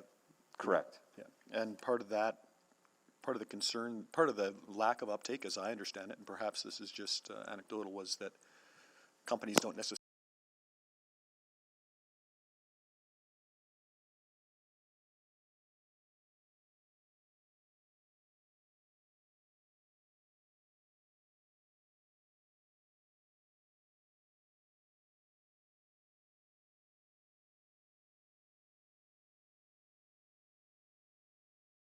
I can see you. Are you able to hear and see us okay? Kate or Stacy or any of our friends online? Just checking if anybody in the Google Meet can hear us okay? Yes, I can hear. Oh, perfect, Councillor Rice. Thank you. Can you see us okay? Yes. Okay. We're just confirming we're actually back on YouTube. Thanks, Councillor Rice.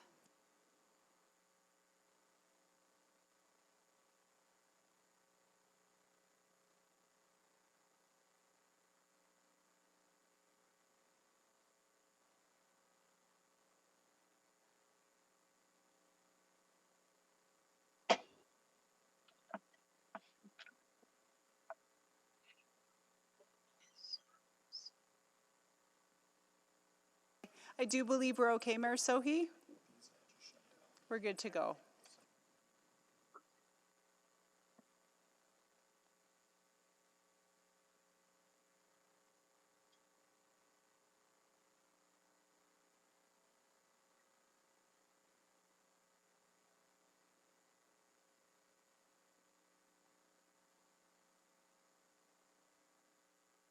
Yeah, confirming we're good to go, Mayor Sohi.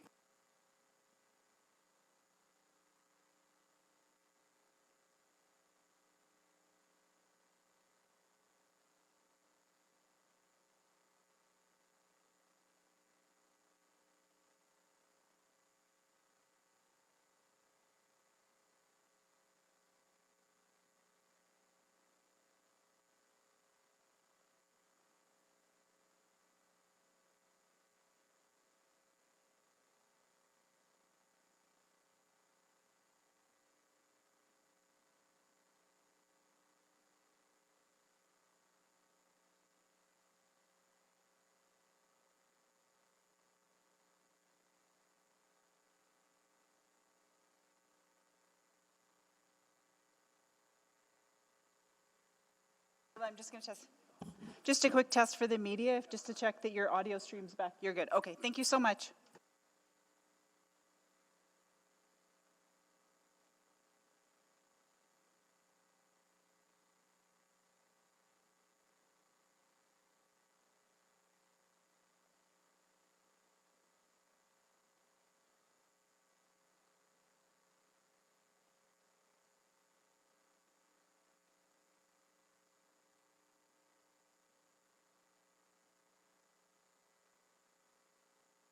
Aileen, are we back in?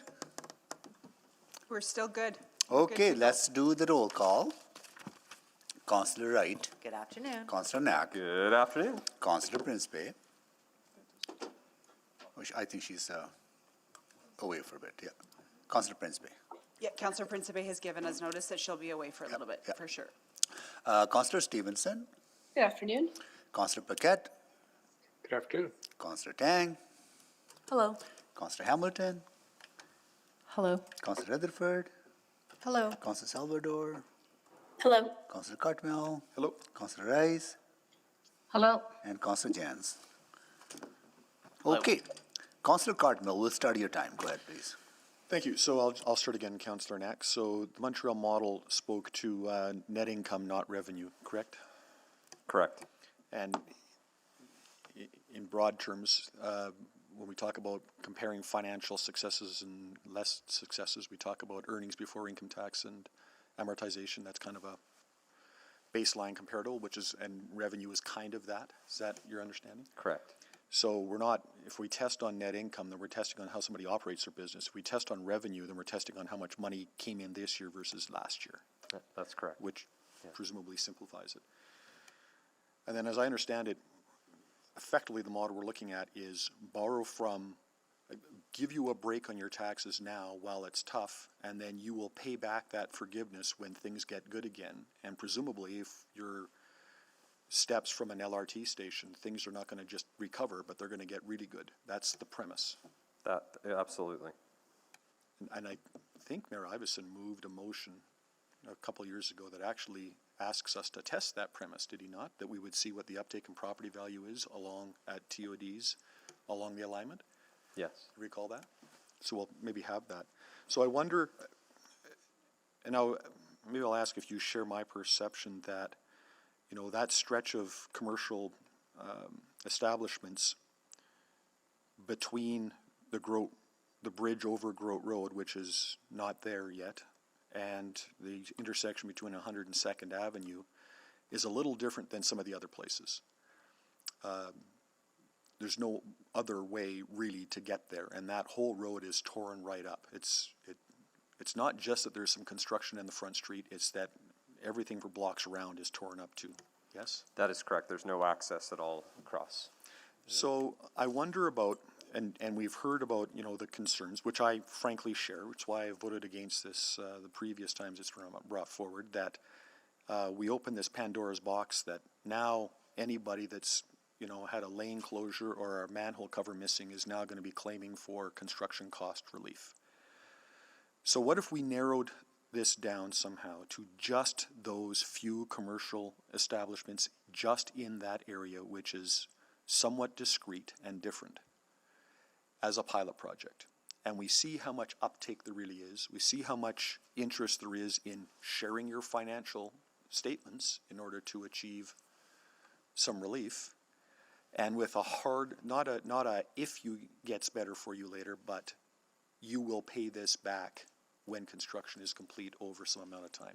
If we made some of those nuances, would you be open to that?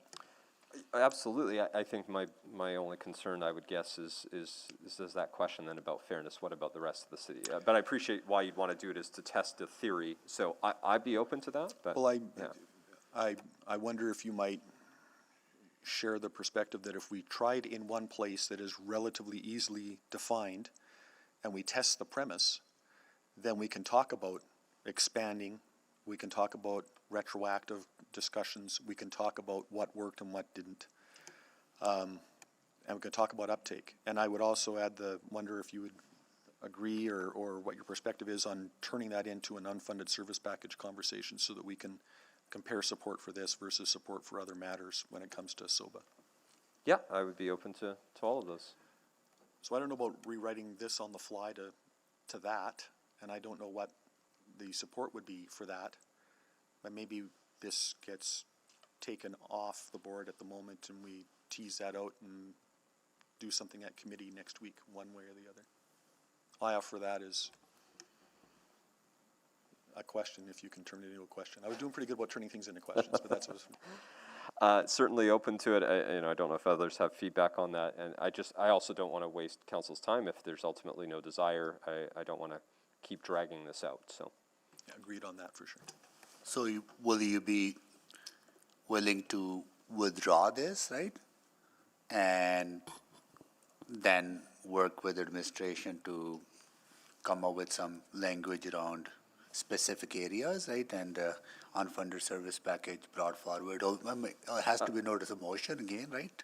You have to start the process. So I'm willing, but I think there has to be unanimous consent to withdraw, and if there's not, and I think there's a few Yeah, that's I'll saying seek no, that. then- If there's a unanimous consent to withdraw this, right, then we can end this item, then you can figure out the process to bring forward something at a later date through a notice of motion. Again, I'm open to it. I'm just not sure that there is unanimous consent on council. Yeah, well, I'll ask if council is okay withdrawing this. Nope. Okay, then conversation will carry on. All right, Councillor Rice, you're next. Thank you, Mayor Sophie. So I would like to follow up this idea from Councillor Catmull, and I can say some practical idea behind this. And also, I would like to look at it from the policy perspective, because we're discussing right now the policy. So I have a few questions here. The first one, I would like to go back to the infrastructure budget model. And when we precede the major infrastructure, when we do the budgeting for the major project, do we have considered the impact, the construction impact in the budget already, or that piece is not included or never considered? And when you say the impact, Councillor Rice, to businesses adjacent to the infrastructure?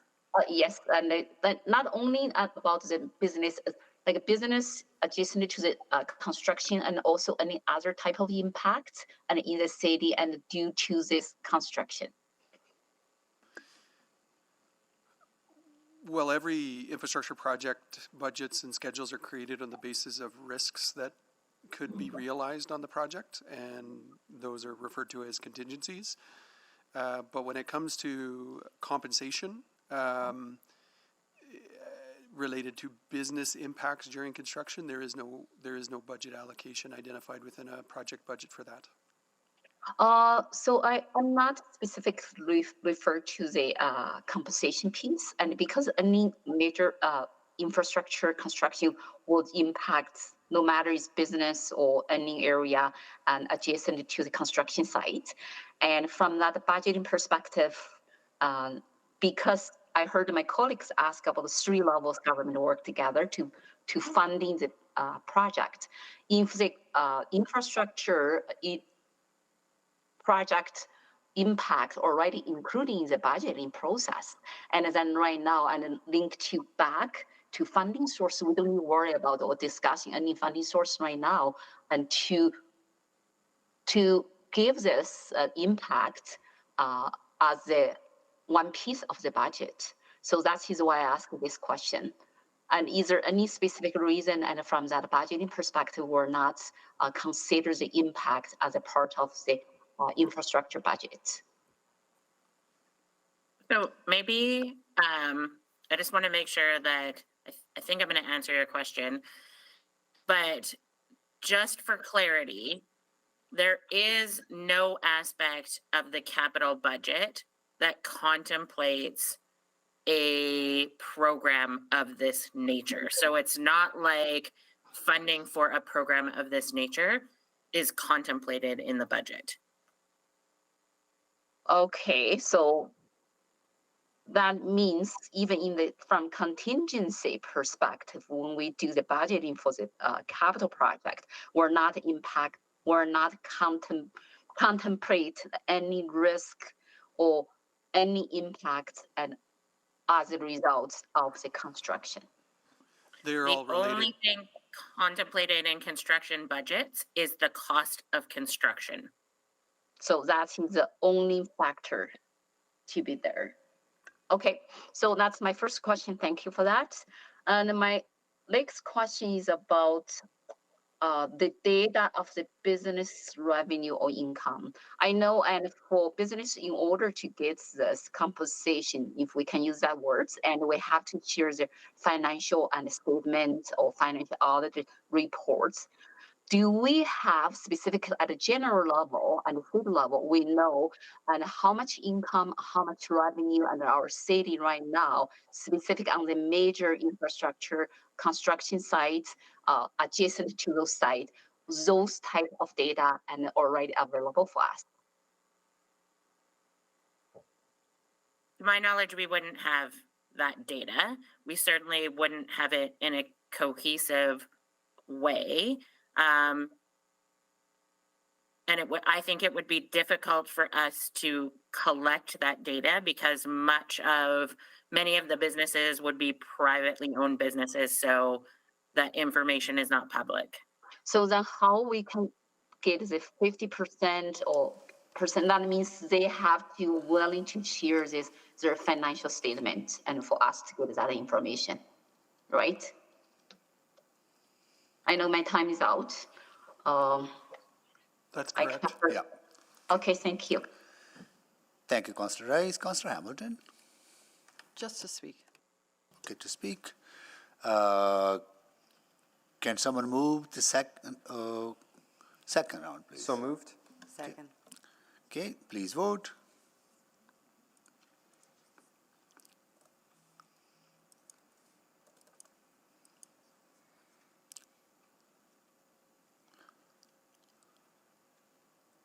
You have all the vote. Display the votes, please. That is carried. Okay, Councillor Rutherford, you are next. Yeah, so, Mr. Laughlin, with some of the major projects, right, like we talk about construction impacts, but I know I've met with the Yellowhead team members and myself have met with some of the business, let's say in the Hagman area, which is where the interchange is gonna go on 127th Street in Yellowhead. And their concern is not only with the immediate impacts of construction. In fact, I'd say that was their least concern, but the new configuration. But that is required to turn it into a freeway. So would you see, like, I guess what proportionality of businesses would maybe not also like what is built, what is constructed in the end? Like, and I know that's a hard question to answer, but like, I guess, are you hearing more about construction impacts or are you hearing both? It's project dependent. For that particular project, I think it's probably more heavily weighed towards the impacts associated with construction, but to your point, we do hear from businesses related to the end product, and that's a bit of what we have to deal with when we're doing major transformational projects is, and to a lesser extent, we see it in neighborhood renewal on a regular basis where residents do not like the changes that we're making in neighborhood renewal because it is somewhat transformational. Sorry to deviate a little bit, but I think what we hear the most on average is the impacts during construction. But there are businesses that do raise flags related to the end product, but again, that's a result of transforming your city. Yeah, and aside from businesses, I mean, I can only speak to the major construction project that's active and live in the ward that I represent right now, because that's who I'm hearing from in terms of both business and residents. But I am hearing, like, the Sherbrooke and Prince Charles are also two residential neighborhoods that are right within that intersection of 127th Street and Yellowhead Trail. And I have too been getting requests for, we want a property tax break because of all of the dust and noise and, you know, impacts that this construction is having on us. Is that something you've heard in other neighborhoods as well from residents about construction concerns, if they're right next to and are adjacent to? In my time at the city, that is a regular point of feedback that comes from residents for, I wouldn't say just the transformational construction projects, I would say all construction projects is. And like, you know, they make some really valid arguments, like, if I wanted to sell, I'm stuck with this house, like I'm, you know, I had a resident I was talking to on the phone a few days ago, he's 82 years old, lives in Sherbrooke, lives right on that corner. He's like, there's no way I can sell my house for 3 years if I need to go to a retirement home, right? Like, there is genuine impact, and we know this, is what I'm trying to get at, across business, We absolutely personal, do. Correct. right? And I think what has changed over the years related to these infrastructure projects is the degree of engagement and communication that happens related to the planning that happens. So be aware this could happen in the next 10 to 15 years. The more detailed engineering, be aware this could happen in the next 5 to 10 years. So businesses have time to business plan is what I'm hearing. Residents and businesses do have time. Like, they know well in advance the construction staging, phasing, the configuration. They won't necessarily know that level of detail, but we do our best to communicate that there is a significant infrastructure project coming through and will create disruption. And then my final question that I had outstanding for this motion is, the mover mentioned something, I don't know who they were responding to in terms of, but they said, you know, it's a city-approved, city-led project. So I guess the interplay I have is, how do we see if we're looking at a policy like this, we have a few P3s, right? The Valley Line West, Valley Line South. How do P3s play into this? If that third party is taking a longer time to construct, or? Yeah, I mean, this could get very litigious, and I see we have lawyers on the call. But there could be an element of costs that the city bears related to this policy and the why did this happen. There could be that case, but by the nature of actually putting a policy in place, you're somewhat minimizing our opportunity to take that action because you've acknowledged that there is a construction impact to businesses. Okay, thank you, I appreciate that. Thank you, Councillor Rutherford. Councillor Stevenson.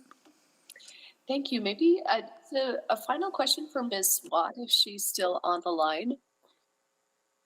I was wondering if I'm remembering correctly that commercial property assessments do consider revenue of the building. So i.e. how many businesses have rented up space in the buildings. Is that correct?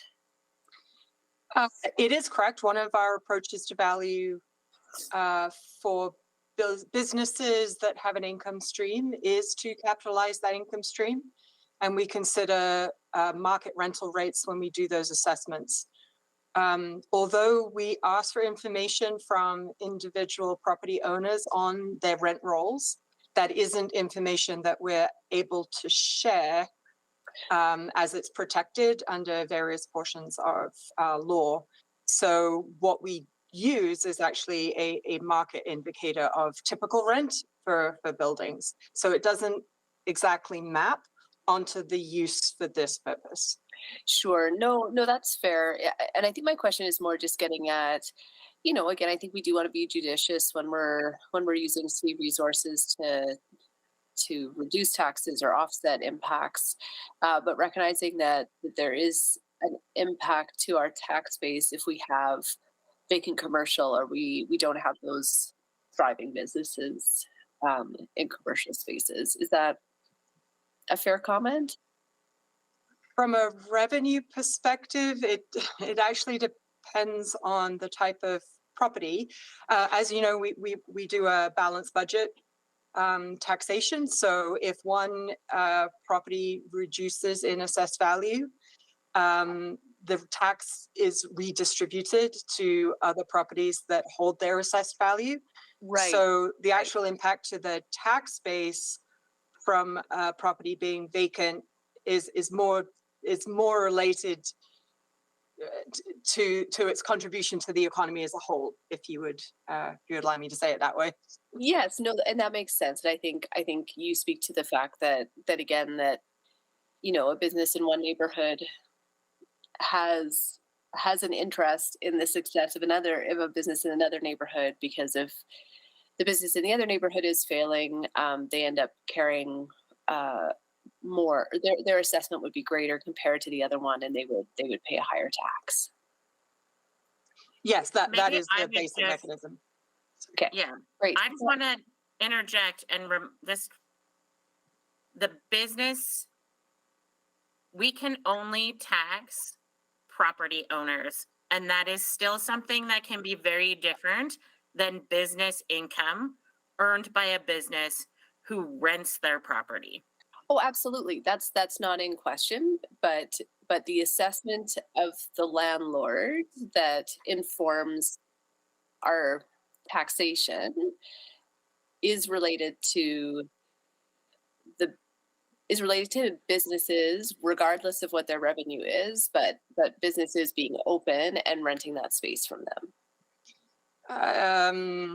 I think it's a bit of a challenge to make that statement broadly in the context of what's being contemplated here. Vacancy is part of our income calculations, but it isn't true to say that a business's revenue is an impact upon an assessment in a one-to-one way. It all has to do with its market value. Yes, absolutely. I'm just trying to draw the line that the market value of the commercial property has a relationship to that property being rented and used by businesses. That is totally fair. Okay, great. Okay, thank you. No further questions. Thanks. Thank you, Councillor Stevenson. Councillor Tang. Yeah, great, thank you. Just a few follow-up questions. So I am revisiting the report from April, I think 9th, 2022 council meeting. And just a little bit more on the Montreal example, and perhaps it's to administration. So $25 million program, only around 15% of the business were actually eligible to apply for the grant. But recognizing that they have to share like financial statements with the city and all of that, do you have a sense of, was all 15% of those businesses actually, I'm just wondering, maybe it's not fully subscribed because there's also just some administrative barriers? Yeah, we tried to connect with folks in Montreal to kind of get their perception of that, and there really wasn't Right. Yeah, clarity. so just like, there's intent for that program, and just even the execution of that is, you're not necessarily going to be able to catch everybody either because of some just inherent challenges. Yeah. And then I guess, I think the report also said if we were to extrapolate from that experience, we're looking at perhaps something like $225,000 per year for about 100 businesses.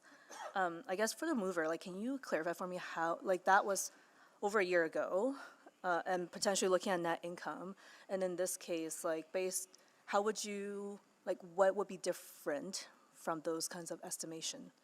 Would the scale be kind of similar? I think, yeah, I'm thinking the scale would be relatively similar. It might be a little bit less with some of the more defined points. Sure. But overall, we should prepare. But then we're talking about around $2,200 per business for them to access, which at the time, one of my thinking was, is that gonna be what's enough gonna save your business throughout this construction period that's multi-year and still lots of uncertainty? So that was one piece for me. And then I think the report at the time talked about 1 to 2 FTEs at around $200,000 per year, which I would anticipate, this will require some resourcing, I imagine, from other places that might be, so some other projects might not have that kind of resource. In any case, I just want to flag those from the previous report. And I imagine a lot of businesses are still struggling with recovering from COVID impact and whatnot, and it'll be very difficult to tease that out. what is construction, what is, right? And I think we've heard some of those questions earlier from colleagues as well. Yeah, that was my comment, that Yeah.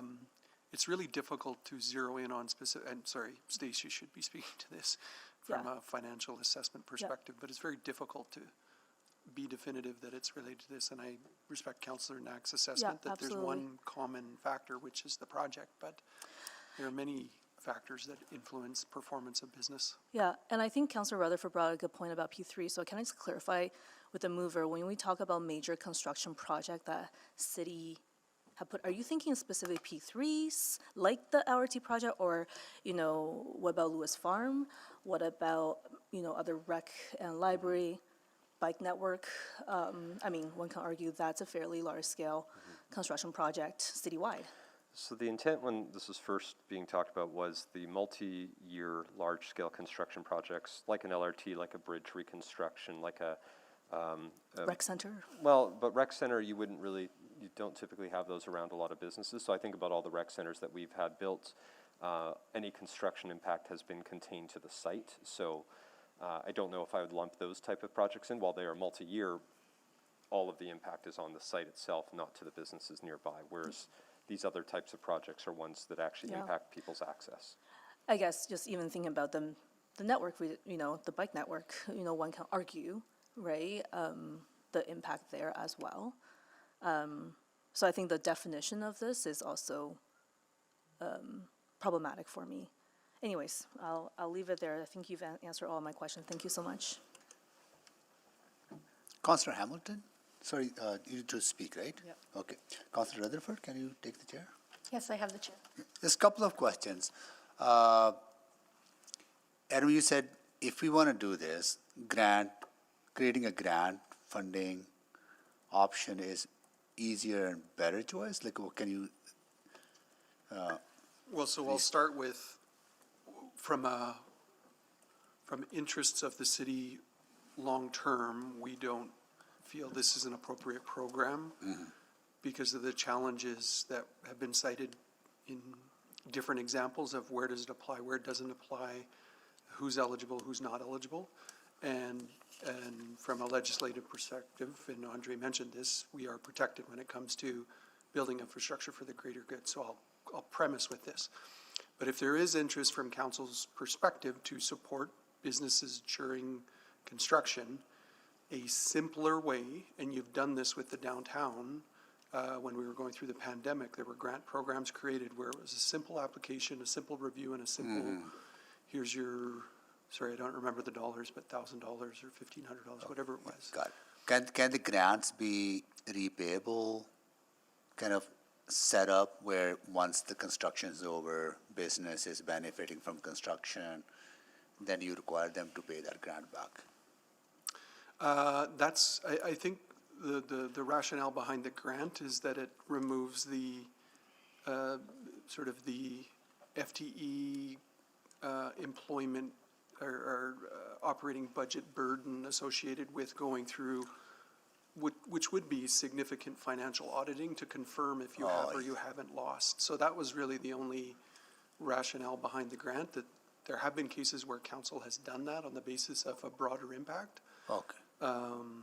And from an administrative perspective, it's easier to administer, I would say. So you would I not? would also just add that repayment of a grant actually sounds more like a loan. And we would be into different aspects of the legislation in delivering a loan program. Oh, I see, okay. So, but non-repayable, straight grant funding based on some criteria that is simple to implement would be the cleanest way if we want to do, if council have a desire to do this. If there was a desire to do that, but again, then you'd have to find a funding source to do that. Of course, you'd have to. But your position would be, like, your professional recommendation would be not to do either one of them, right?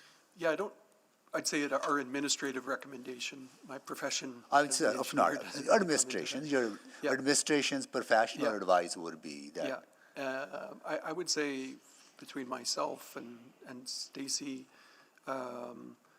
we struggle with this just because of the potential of creep that could happen associated with this. And it's not discounting the impacts, we understand. But our role in administration is to look at the broader, the longer term, the equity, the how do we support building a city for the next hundreds of years. Yeah. Well, I'm going to contemplate on thinking about the grant option, right? So, well, I'll think about it as we, whether I make a subsequent motion or I think about later on bringing forward some sort of notice of motion. I have to think more about it. Okay. All right. So that, I'll take the chair back. Yep, chair is yours. And that concludes the questions on this. Now to speak. Councillor Hamilton, you want to start? Sure. Yeah. Thank you. I did not support this when it came back once again a year ago. You know, having seen the Poet Laureate here earlier today, perhaps could have used her help in drafting this motion, but I'll digress. I'm going to sort out some of the reasons why I might support it today. The first of which being that my objections a year or so ago had to do with the, I'm going to say the lack of accountability for the property owner, or not the property owner, the business owner, to show need. And I think that Councillor Knack has attempted to find some levers by which you could draft a policy that requires the business owner to demonstrate that there has been an impact.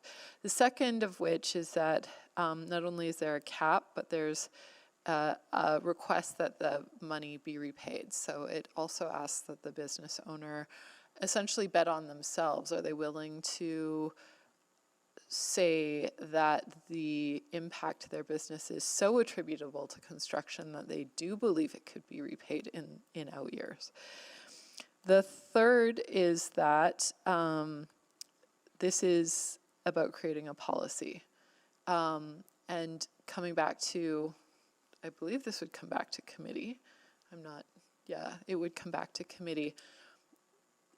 I believe everything my colleagues have said about their concerns with a potential program based on this policy. I think those concerns are justified. I also believe Councillor Knack when he says that this is an issue he's heard year over year. And I believe my colleagues have also heard that. I think having a discussion based on a substantial document at committee would allow members of the public to give us their feedback, whether or not this is a place where they feel that the time and energy of the city should be spent and the resources of the city. I think that many of the concerns that have been brought up today are good discussion, but I think that what this motion is asking for is to create a policy by which we could ask those questions, whether or not it would be better as a grant program or a loan program, whether or not this should be a program at all. And I think that we need more robust information in front of us in order to have that discussion. So that is why I would support this today. And that is why I would suggest perhaps my colleagues should also support it today. I hear the cautions coming from Mr. Laughlin, who's ever wise, and also the frustrations that with growing a city, there come impacts to people who truly can't afford them. So if we are interested in pursuing any conversation around this, and I don't believe this will ever go away, I think it would be helpful to get some sort of framework, some sense of not just what it would look like, but where the public stands on it, because this certainly won't go away, if this is defeated today, and I think that it merits some attention. So I will support it. Thank you. Thank you, Councillor Hamilton. Councillor Paquette. Well, thank you, Mr. Mayor. Thanks to Councillor Hamilton for her closing. She covered a lot of things, so I'm going to probably, or not closing or speaking to it. I'm going to be speaking less because of that, to everyone's delight. So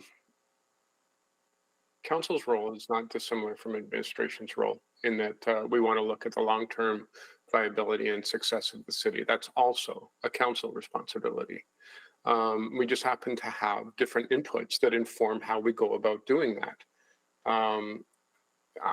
Council's inputs happen to be public input and taking the beat of what the public is asking for year after year after year. If you want to look at a good example of how to sterilize a place with construction, just come down to Fort Road with me to Manning Drive, right around 66 and Fort Road, right there. We've had so many really cool little niche businesses that just could not survive extended construction periods that have gone beyond what was promised. We've lost a lot of really cool older heritage buildings in the area that were never even had the chance to get designated. They've been destroyed by fire because there's no one in the place. What's left standing at this point is a couple little shops and the Transit Hotel, which is really sad considering the history that has for the city of Edmonton. I've heard again and again from business owners just crying out for like at least attention. They realize that there may not be any help coming, but they're saying at least look at it. At least take a look so that when you give us an answer, it's one that makes sense, that we can also look at. I think that's what this allows us to do, is to take those concerns seriously and then be able to provide an answer to them. And I think that's entirely fair. That's not false hope, that's responsive governance. So this will come back again because the voice from the public is not going to stop asking for it to come back. It's that simple. So we can have this conversation again and again and again, or we can just go ahead with this, get the answers that we're looking for, look at what this policy actually means and what it looks like, and answer it. Really simple. We can, and I hope that we do that.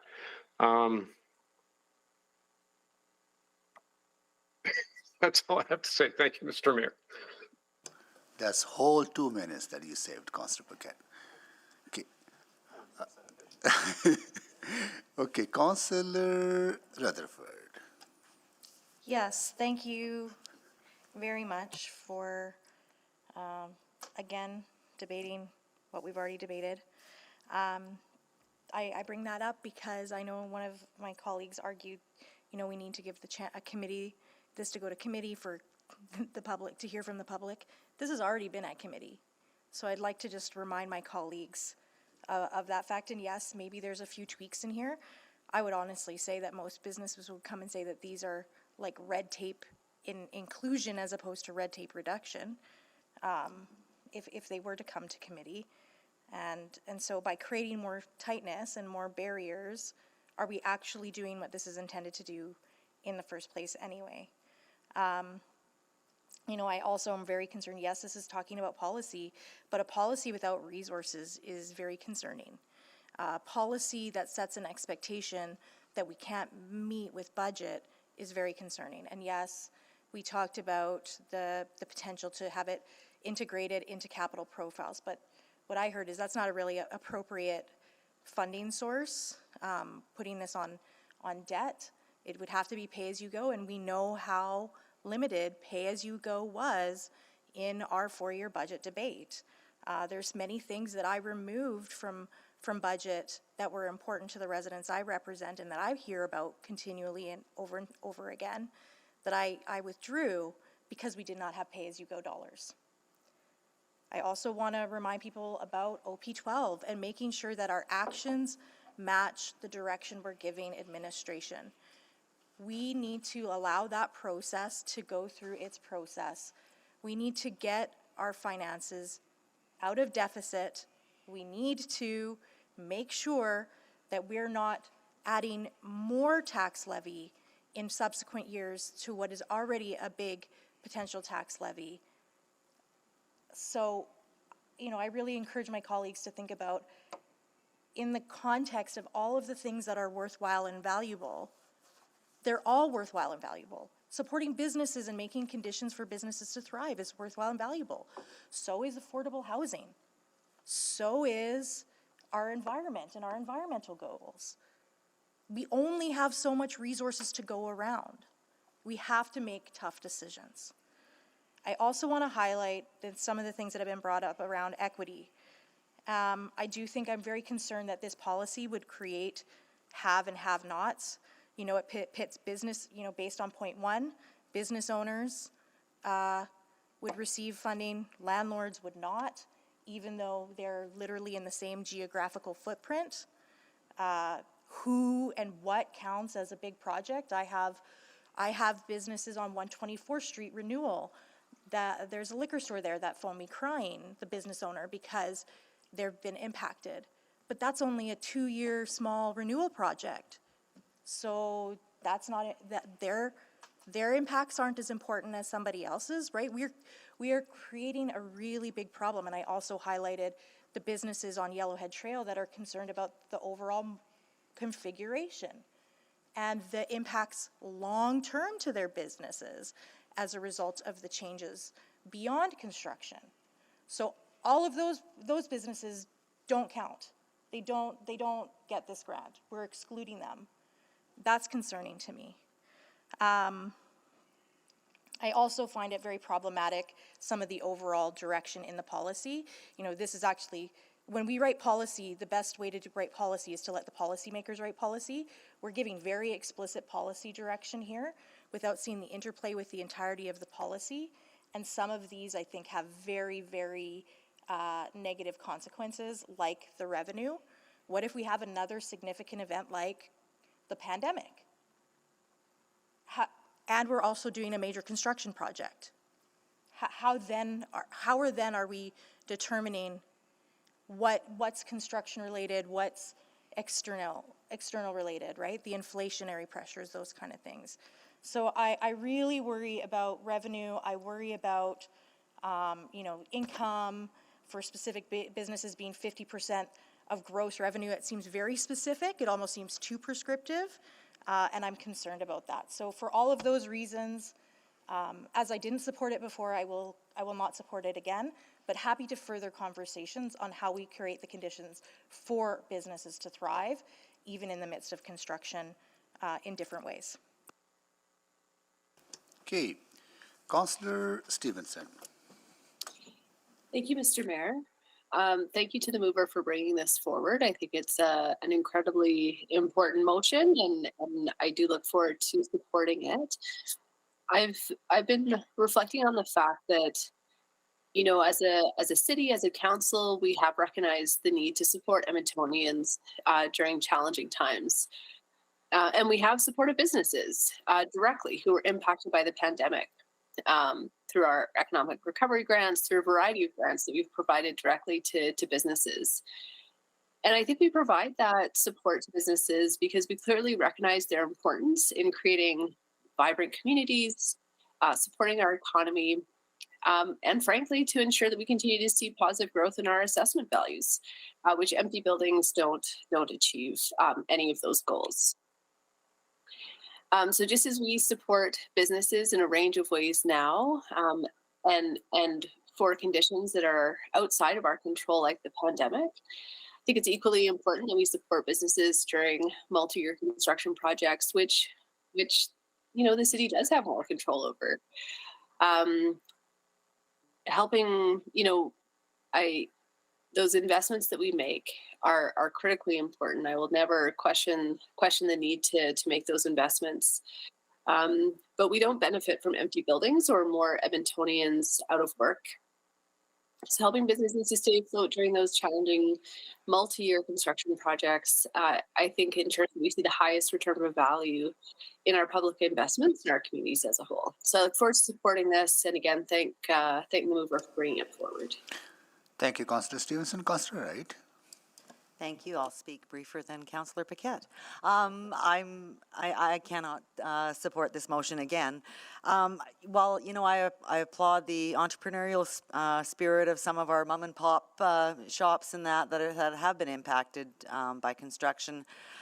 I think we also have a fiduciary responsibility to our taxpayers, and I can just see this, like many construction projects, getting beyond scope, taking up more time and resources than that the city can provide. Some concerns regarding, you know, the geographical area, and maybe I should have clarified this in my questioning. You know, is it just right on the main road where construction is happening, or is it the impacts to, you know, to other businesses 2 or 3 blocks away? And again, I see it as an administrative nightmare for our administration to be handling, having to verify financial statements, tax returns, confirming income. So I just, at this time, I cannot support the motion, but appreciate it being brought forward again. Thank you, Councillor Wright. Councillor Tang. Yeah, great. Thank you very much, Mr. Mayor. You know, I think when this first came up, it was during the previous council, and I followed that discussion. And, you know, we're talking about some of the downtown construction. We're talking about, you know, Valley Line Southeast. A lot of it, you know, I really resonated. And I think at the time I would have wholeheartedly supported it because like the mover, I've also heard a lot of challenges from businesses. You know, I remember 28th Avenue for a very long time was completely gutted. And this is the main street for a lot of storefronts. And access was difficult, and it was really challenging. There's, you know, of course, all before the pandemic, and we're in a whole new world.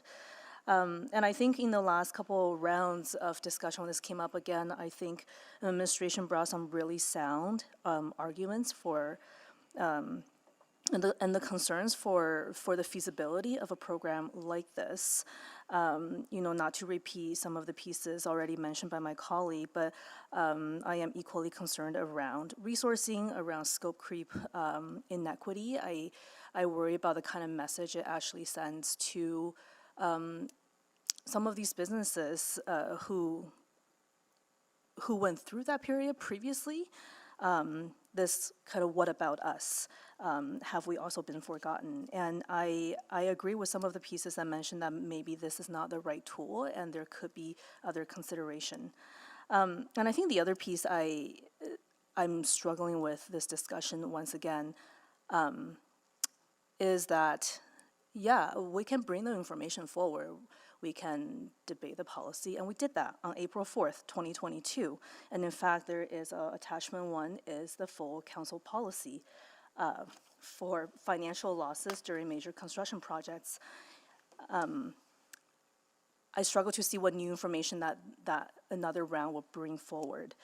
And as we are often helpfully reminded by many council members at the table, whether a vote passes or not, it is a council's decision, that we own that decision. And I think, you know, we are often discouraged to relitigate past council decisions, and I find it somewhat interesting that we are doing exactly that, and I question how does this actually undermine the democratic processes here. So for a lot of reasons and concerns, I won't be supporting this. However, it doesn't mean that does not mean that we don't support the businesses. I think we have seen a lot of successes with some of the other grant programs that have been mentioned already today. I'm happy to kind of go down that route and explore what else we can do. But I will also question, is this the right answer? Is this the answer that is going to solve a lot of the economic challenges? Or do we continue to take that holistic approach like I heard from administration? Thank you. Thank you, Councillor Tang. Councillor Cartwell. Thank you, Mayor Sohi. So I really appreciate comments that have made earlier, and particularly about, you know, relitigating or reconsidering. I think that's why some refinements were offered on this go around. have sat through the debate a couple of times before and appreciate Mr. Laughlin and Mr. Kerbold's reiteration, frankly, of the concerns that this creates, the Pandora's box effect, how do you put limits on it? And that's why I think that this go around was to put some, limits on it so that we can actually test whether or not this would have a positive effect or not, and both simplify and restrict what this program would look like. And perhaps what it needs is a bit more refinement and a bit more simplicity. I understanding that I spoke earlier about how that might be refined, that it might be a pilot project, that it might be just a few properties to test it.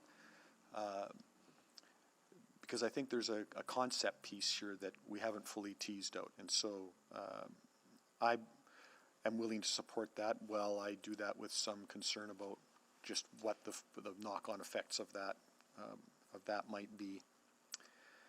The other thing that has changed my mind a little bit is, frankly, that there was line of sight with these projects before, and I think back to some of the bigger road projects or the LRT project, or even the Grote, the 102nd Avenue Bridge over Grote Road, that when those projects began, you could see the end. And so it was a bit of a, okay, I know that this is going to be a couple of years of pain, but I can fight my way through it, or I can prepare.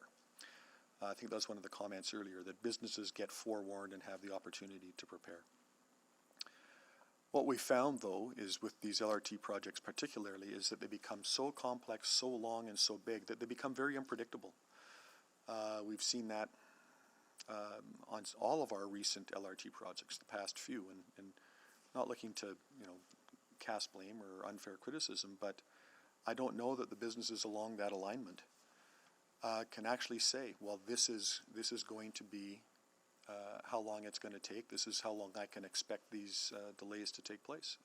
The promises have been made, and already there's concern about whether those schedules and predictions are going to come true on that particular project, which is why I would like to see a targeted pilot on one portion of that particular project. Roadway projects like the Yellowhead have been broken down into 4 or 5 discrete projects, discrete roadway projects. So it's $1 billion project, tip to tip. It's actually a series of $100 million or multi-$100 million projects, which makes it different, different than these great big LRT projects. And I appreciate the comparison. I can appreciate the that there's a bit of a what about this and what about that and what about this project. And I find, frankly, that the roadway projects are harder to really tease out what the impacts of construction are. Twilliger Drive was raised earlier today as, maybe there's businesses along there. Twilliger Drive is actually seeing an uptick in traffic because the Henday can't get its project finished. So, I would say it's harder to predict just what happens with roadway projects and roadway networks. But the LRT, shutting down and affecting infrastructure over a 14-kilometer or 12-kilometer stretch is different than discrete construction projects on roads. And so maybe not a lot different, maybe not different to the businesses that are in front of them, but again, those businesses have line of sight to the completion of that segment. And I would submit that people that are on all those LRT projects don't necessarily. And so the final piece of this for me is that this is not forever, it's for now. You get some relief while there's a reasonable apprehension that you're losing revenue, but you give that back when things get back to normal and when you reap the rewards of the infrastructure improvement that is going to be right at your front door. It is a loan, and it's a loan that acknowledges that it's going to be a little tougher for you now, but we expect you to pay back into the kitty later so that the next person in line has the opportunity to get a little relief when they encounter these kinds of things. So on that basis, I would like to see the policy come back to council and see what we get when council or when administration has an opportunity to tease out some of those details a little bit. Thank you. Thank you, Councillor Jans? Yeah. 1, 2, 3. 1, 2, 3. Somebody's. Oh, Tim, can you mute yourself? Yeah. Got it. Good. Okay. Got it. Okay. Now, Councillor Jans. Awesome, thanks. Just very quickly, I think I can't support it for the reasons below. Or kind of my colleagues have mentioned and others have mentioned. I think it's challenging. It's absolutely challenging. Construction sucks, whether it's just for a season of the summer, and the summer's your peak season for your business, and you're depending on the White Avenue festivals to support you, and then you're blocked off because of a roadway change, or it sucks if it's EPCOR or ATCO or whoever digging up the ground around you. It sucks for commuters. It sucks for everyone. I don't dispute that, but that's part of living in a city, part of living in a growing city where we have to take care of things, part of having to take care of each other. And this is, there's I think this just opens too many doors and is just too challenging. Again, I go back to we have certain obligations under the Municipal Government Act as a community, as a city, that we have to take care of. The province and the feds also have obligations that they need to take care of. You look at how during COVID, how the province and the feds were able to step up and support businesses and individuals for what's, like a rounding error in their budget by comparison of the impact that it would have on a municipal budget. There's a lot of money in Alberta. Alberta is the wealthiest province in Canada, and yet again, Edmontonians are being asked on their property taxes to pay more for something when I think other people should be at the table. So that's yet another challenge. So I can't support this, and I appreciate the mover is getting it in both years along Stony Plain, and I think these P3 projects have been incredibly challenging, and that's another conversation we've been having frequently. But to set up a policy like this now and open this door into all sorts of other pieces, I think is a mistake. Thank you. Thank you, Councillor Jens. Councillor Salvador? Yeah, thanks so much. I will attempt to be very brief and just say that, absolutely continue to have sympathy for business owners who are adjacent to major construction projects. I'm in an interesting position. I actually did support the previous motion when this came before council. But, I'm now looking at this in light of OP12, as a number of my council colleagues have mentioned, and I am unable to support this. We are facing significant budgetary pressures. This would be considered non-core, and quite frankly, I don't see a line of sight to financially actioning this policy. I'm mindful that even if we are optimistic and try to be creative with funding sources, it's likely going to fall back to pay as you go and tax levy. And even if we were to see similar outcomes to Montreal and it's less than anticipated, it is still going to cost us. So I'm hesitant to add more onto the pile at this time, considering how tight this budget is and upcoming budgets will be. So, I will leave it there. But just wanted to share my my thoughts on that. But really appreciate the conversation and dialogue today.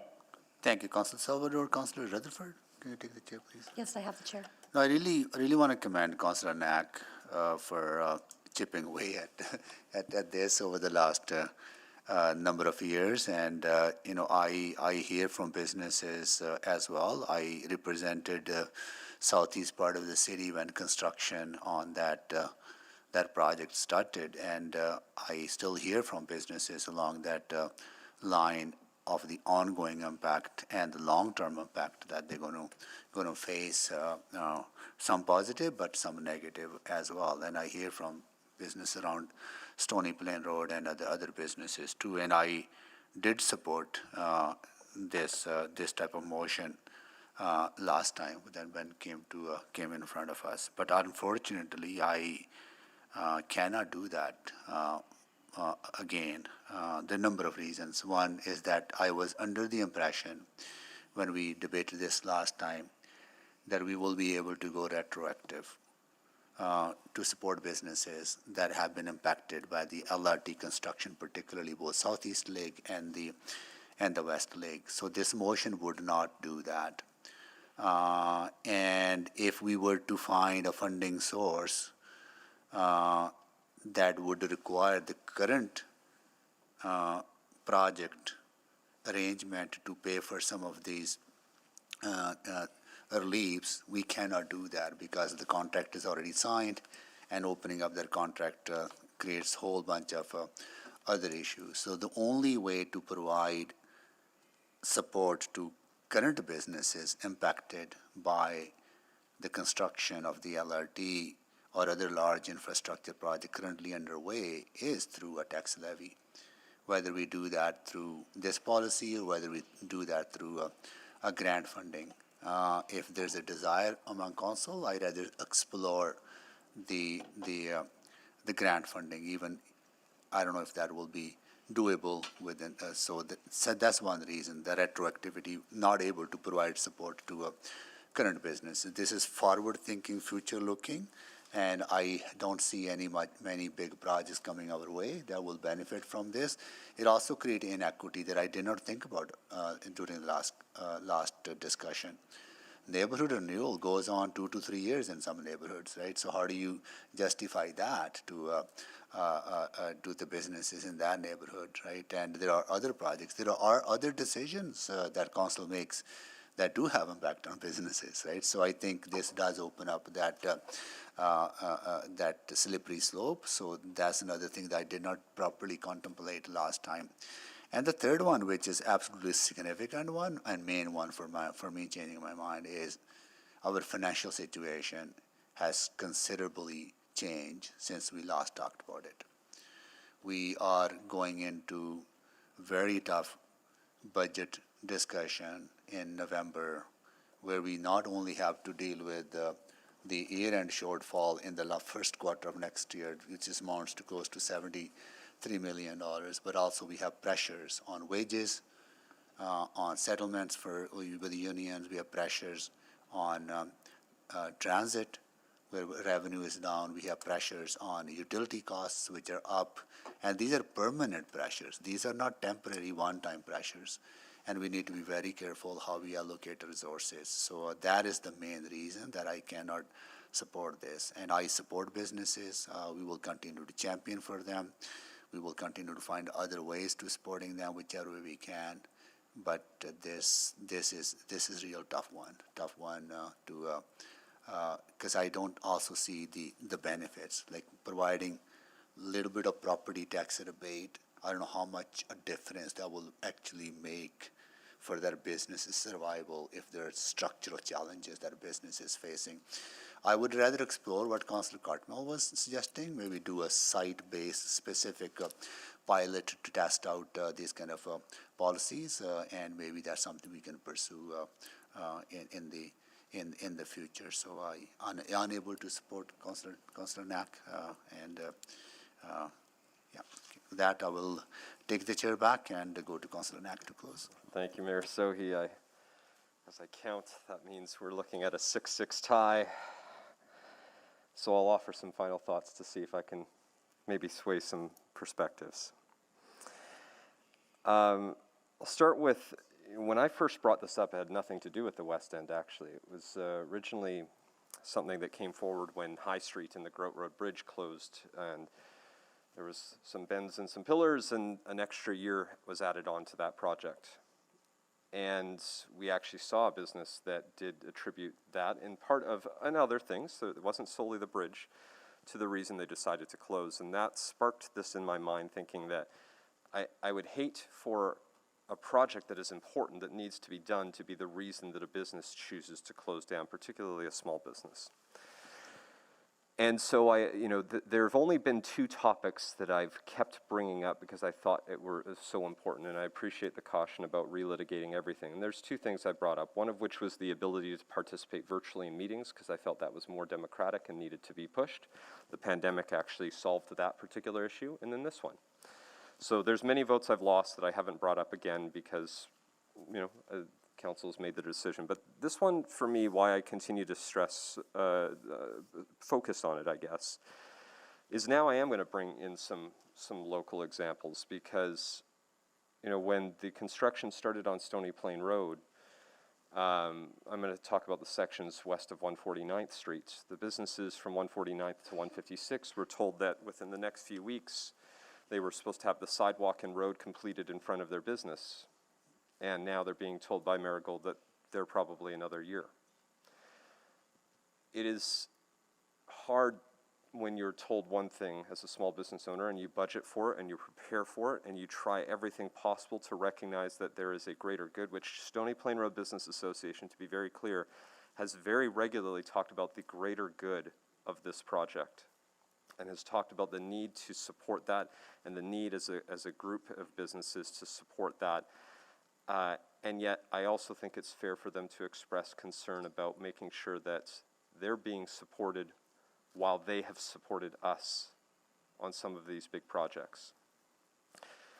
I appreciate some of the cautions, and I'll offer a few thoughts. If we truly believe that these projects are going to have a better result and they will actually help improve the businesses at the end, then this won't have a net cost to us. We will get repaid with the changes to this motion.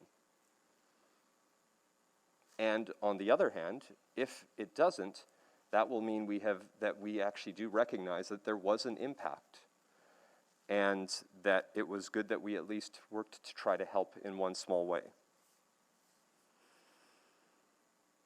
And I appreciate the point, and while I understand the concerns, and this has come up in each of these discussions around Pandora's box and the slippery slope, the motion is very well defined for a reason. I have not made a motion or suggestion that we should provide funding for people because of the impacts of, dust and dirt and construction. I appreciate that caution was raised. I have not ever made a motion about allowing us to look at financial assistance to businesses because they don't like the end result of the project. There are businesses on Stony Plain Road that didn't want the LRT and feel that will negatively impact their business at the end. I've never made that motion. That's not what we're debating. And while I appreciate that fear exists, that's not actually what I've moved. It's a defined motion with a set scope that's meant to address a very specific and what I feel is unique situation, because I was happy to go to the shops on Stony Plain Road who didn't want the LRT and say, I'm here to justify it. I'm happy to defend it, and I'm willing to say, no, I don't believe you're entitled to any type of financial assistance because you don't like this project that's going to be built. But specifically with regards to the impacts of construction, and this is not a West End specific motion, this is a city-wide motion, I have found it hard to justify how we do not have some small role to play in these major projects, which will have a common good at the end, but wanting to make sure that folks can actually make it through to the end of that, because that's the concern. I want to just make sure that these businesses have the actual opportunity to experience the benefit of these projects that we are building. And if they can't make it through, I do think we hold some responsibility for that. So I'm asking for support on this. Thank you. Thank you, Councillor Knack. Okay, so please vote. So just before we call the vote, can I just confirm, Councillor Principe, are you in the meeting? Yes, I have rejoined. Okay, thank you so much. We'll make sure you're able to vote. There you go. That's your 7th vote. Please vote. Councillor Principe is a yes. Thanks, Councillor Principe. We have all the votes. Display the votes, please. Okay, that is carried.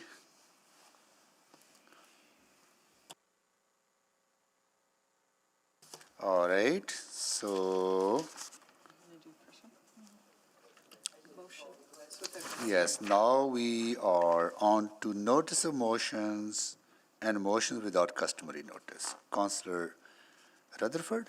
Yeah, I'd like to move that council waive the rules on providing notice of motion as set out in section 32 of the bylaw 18155, council procedures bylaw, to allow Councillor Hamilton to adjust the orders of the day for the October 16th, 17th, and 18th, 2023 City Council public hearing, and to cancel the October 31st, 2023 Agenda Review Committee meeting. Okay, the second, Councillor Knack. Okay, please vote. Councillor Principe is a yes. Thanks, Councillor Principe. They're going to make notices. We're just going to do the vote. We're ahead of ourselves.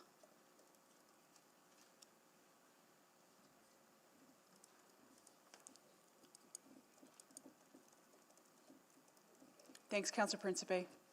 We have all the votes. Display the votes, please. That is carried. Okay, Councillor Hamilton. All right, I'll move that orders of the day for the October 16th, 17th, 18th City Council public hearing be changed as follows. Monday, October 16th, call to order 9:30 a.m., lunch noon to 1:30 p.m., recess 3:30 to 3:45 p.m., dinner 5 p.m. to 6 p.m., recess 9 p.m. Tuesday, October 17th, continuation, call to order 9:30 a.m., lunch noon to 1:30 p.m., recess 3:30 p.m. to 3:45 p.m., dinner 5 p.m. to 6 p.m., recess 9 p.m. And Wednesday, October 18th, 2023, continuation, call to order 9:30 a.m., lunch noon to 1:30 p.m., recess 3:30 p.m. to 3:45 p.m., dinner 5 p.m. to 6 p.m., recess 9 p.m. I believe, and that item 2, that the October 31, 2023 Agenda Review Committee be canceled. I believe everyone already has holds in their calendar for a third day of public hearing. This makes the meeting notice official. Okay. Need a seconder? Is Councillor Knack? Councillor Rice? Okay. Yeah, a second. Okay, so that gives us 3 full days of public hearing on zoning regulation, right? That's correct. Okay, got it. Okay. Okay, Councillor Jens, you have questions?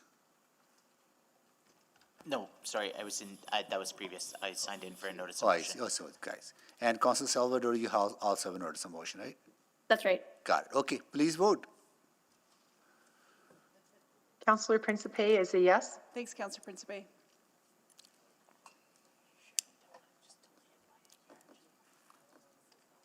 You do? We have all the votes. Okay, display the votes, please.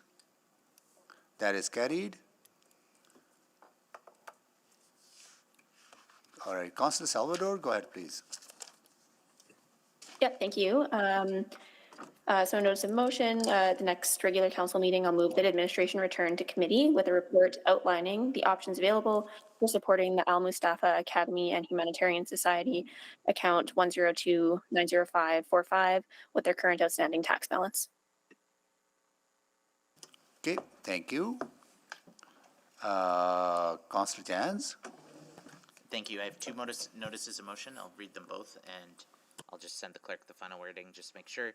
Number 1, that administration prepare amendments to the business license bylaw 2002, or 20002, to A, remove the option for whole home rental as a form of short-term rental, and to B, restrict in-home rental to I, the maximum number of days per year, e.g. up to 90 days, II, or 2, I guess. Wow. Properties which the owner-operator resides in and include potential challenges to implementation of these amendments. Do Q2 2024 Urban Planning Committee.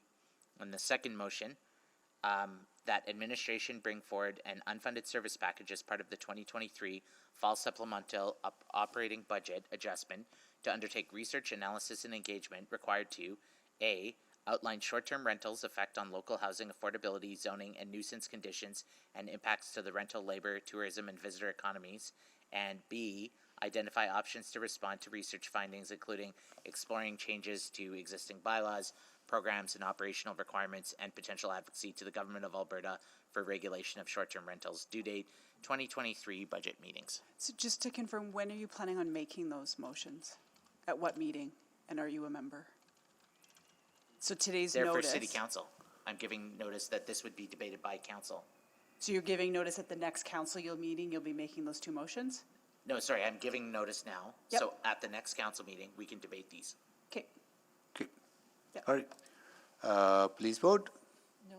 Oh. No, we're not voting, no. Oh, sorry, what I'm we're talking just about. at Yeah, we have no notice. notice of motions. Okay. Councillor Wright, you're next.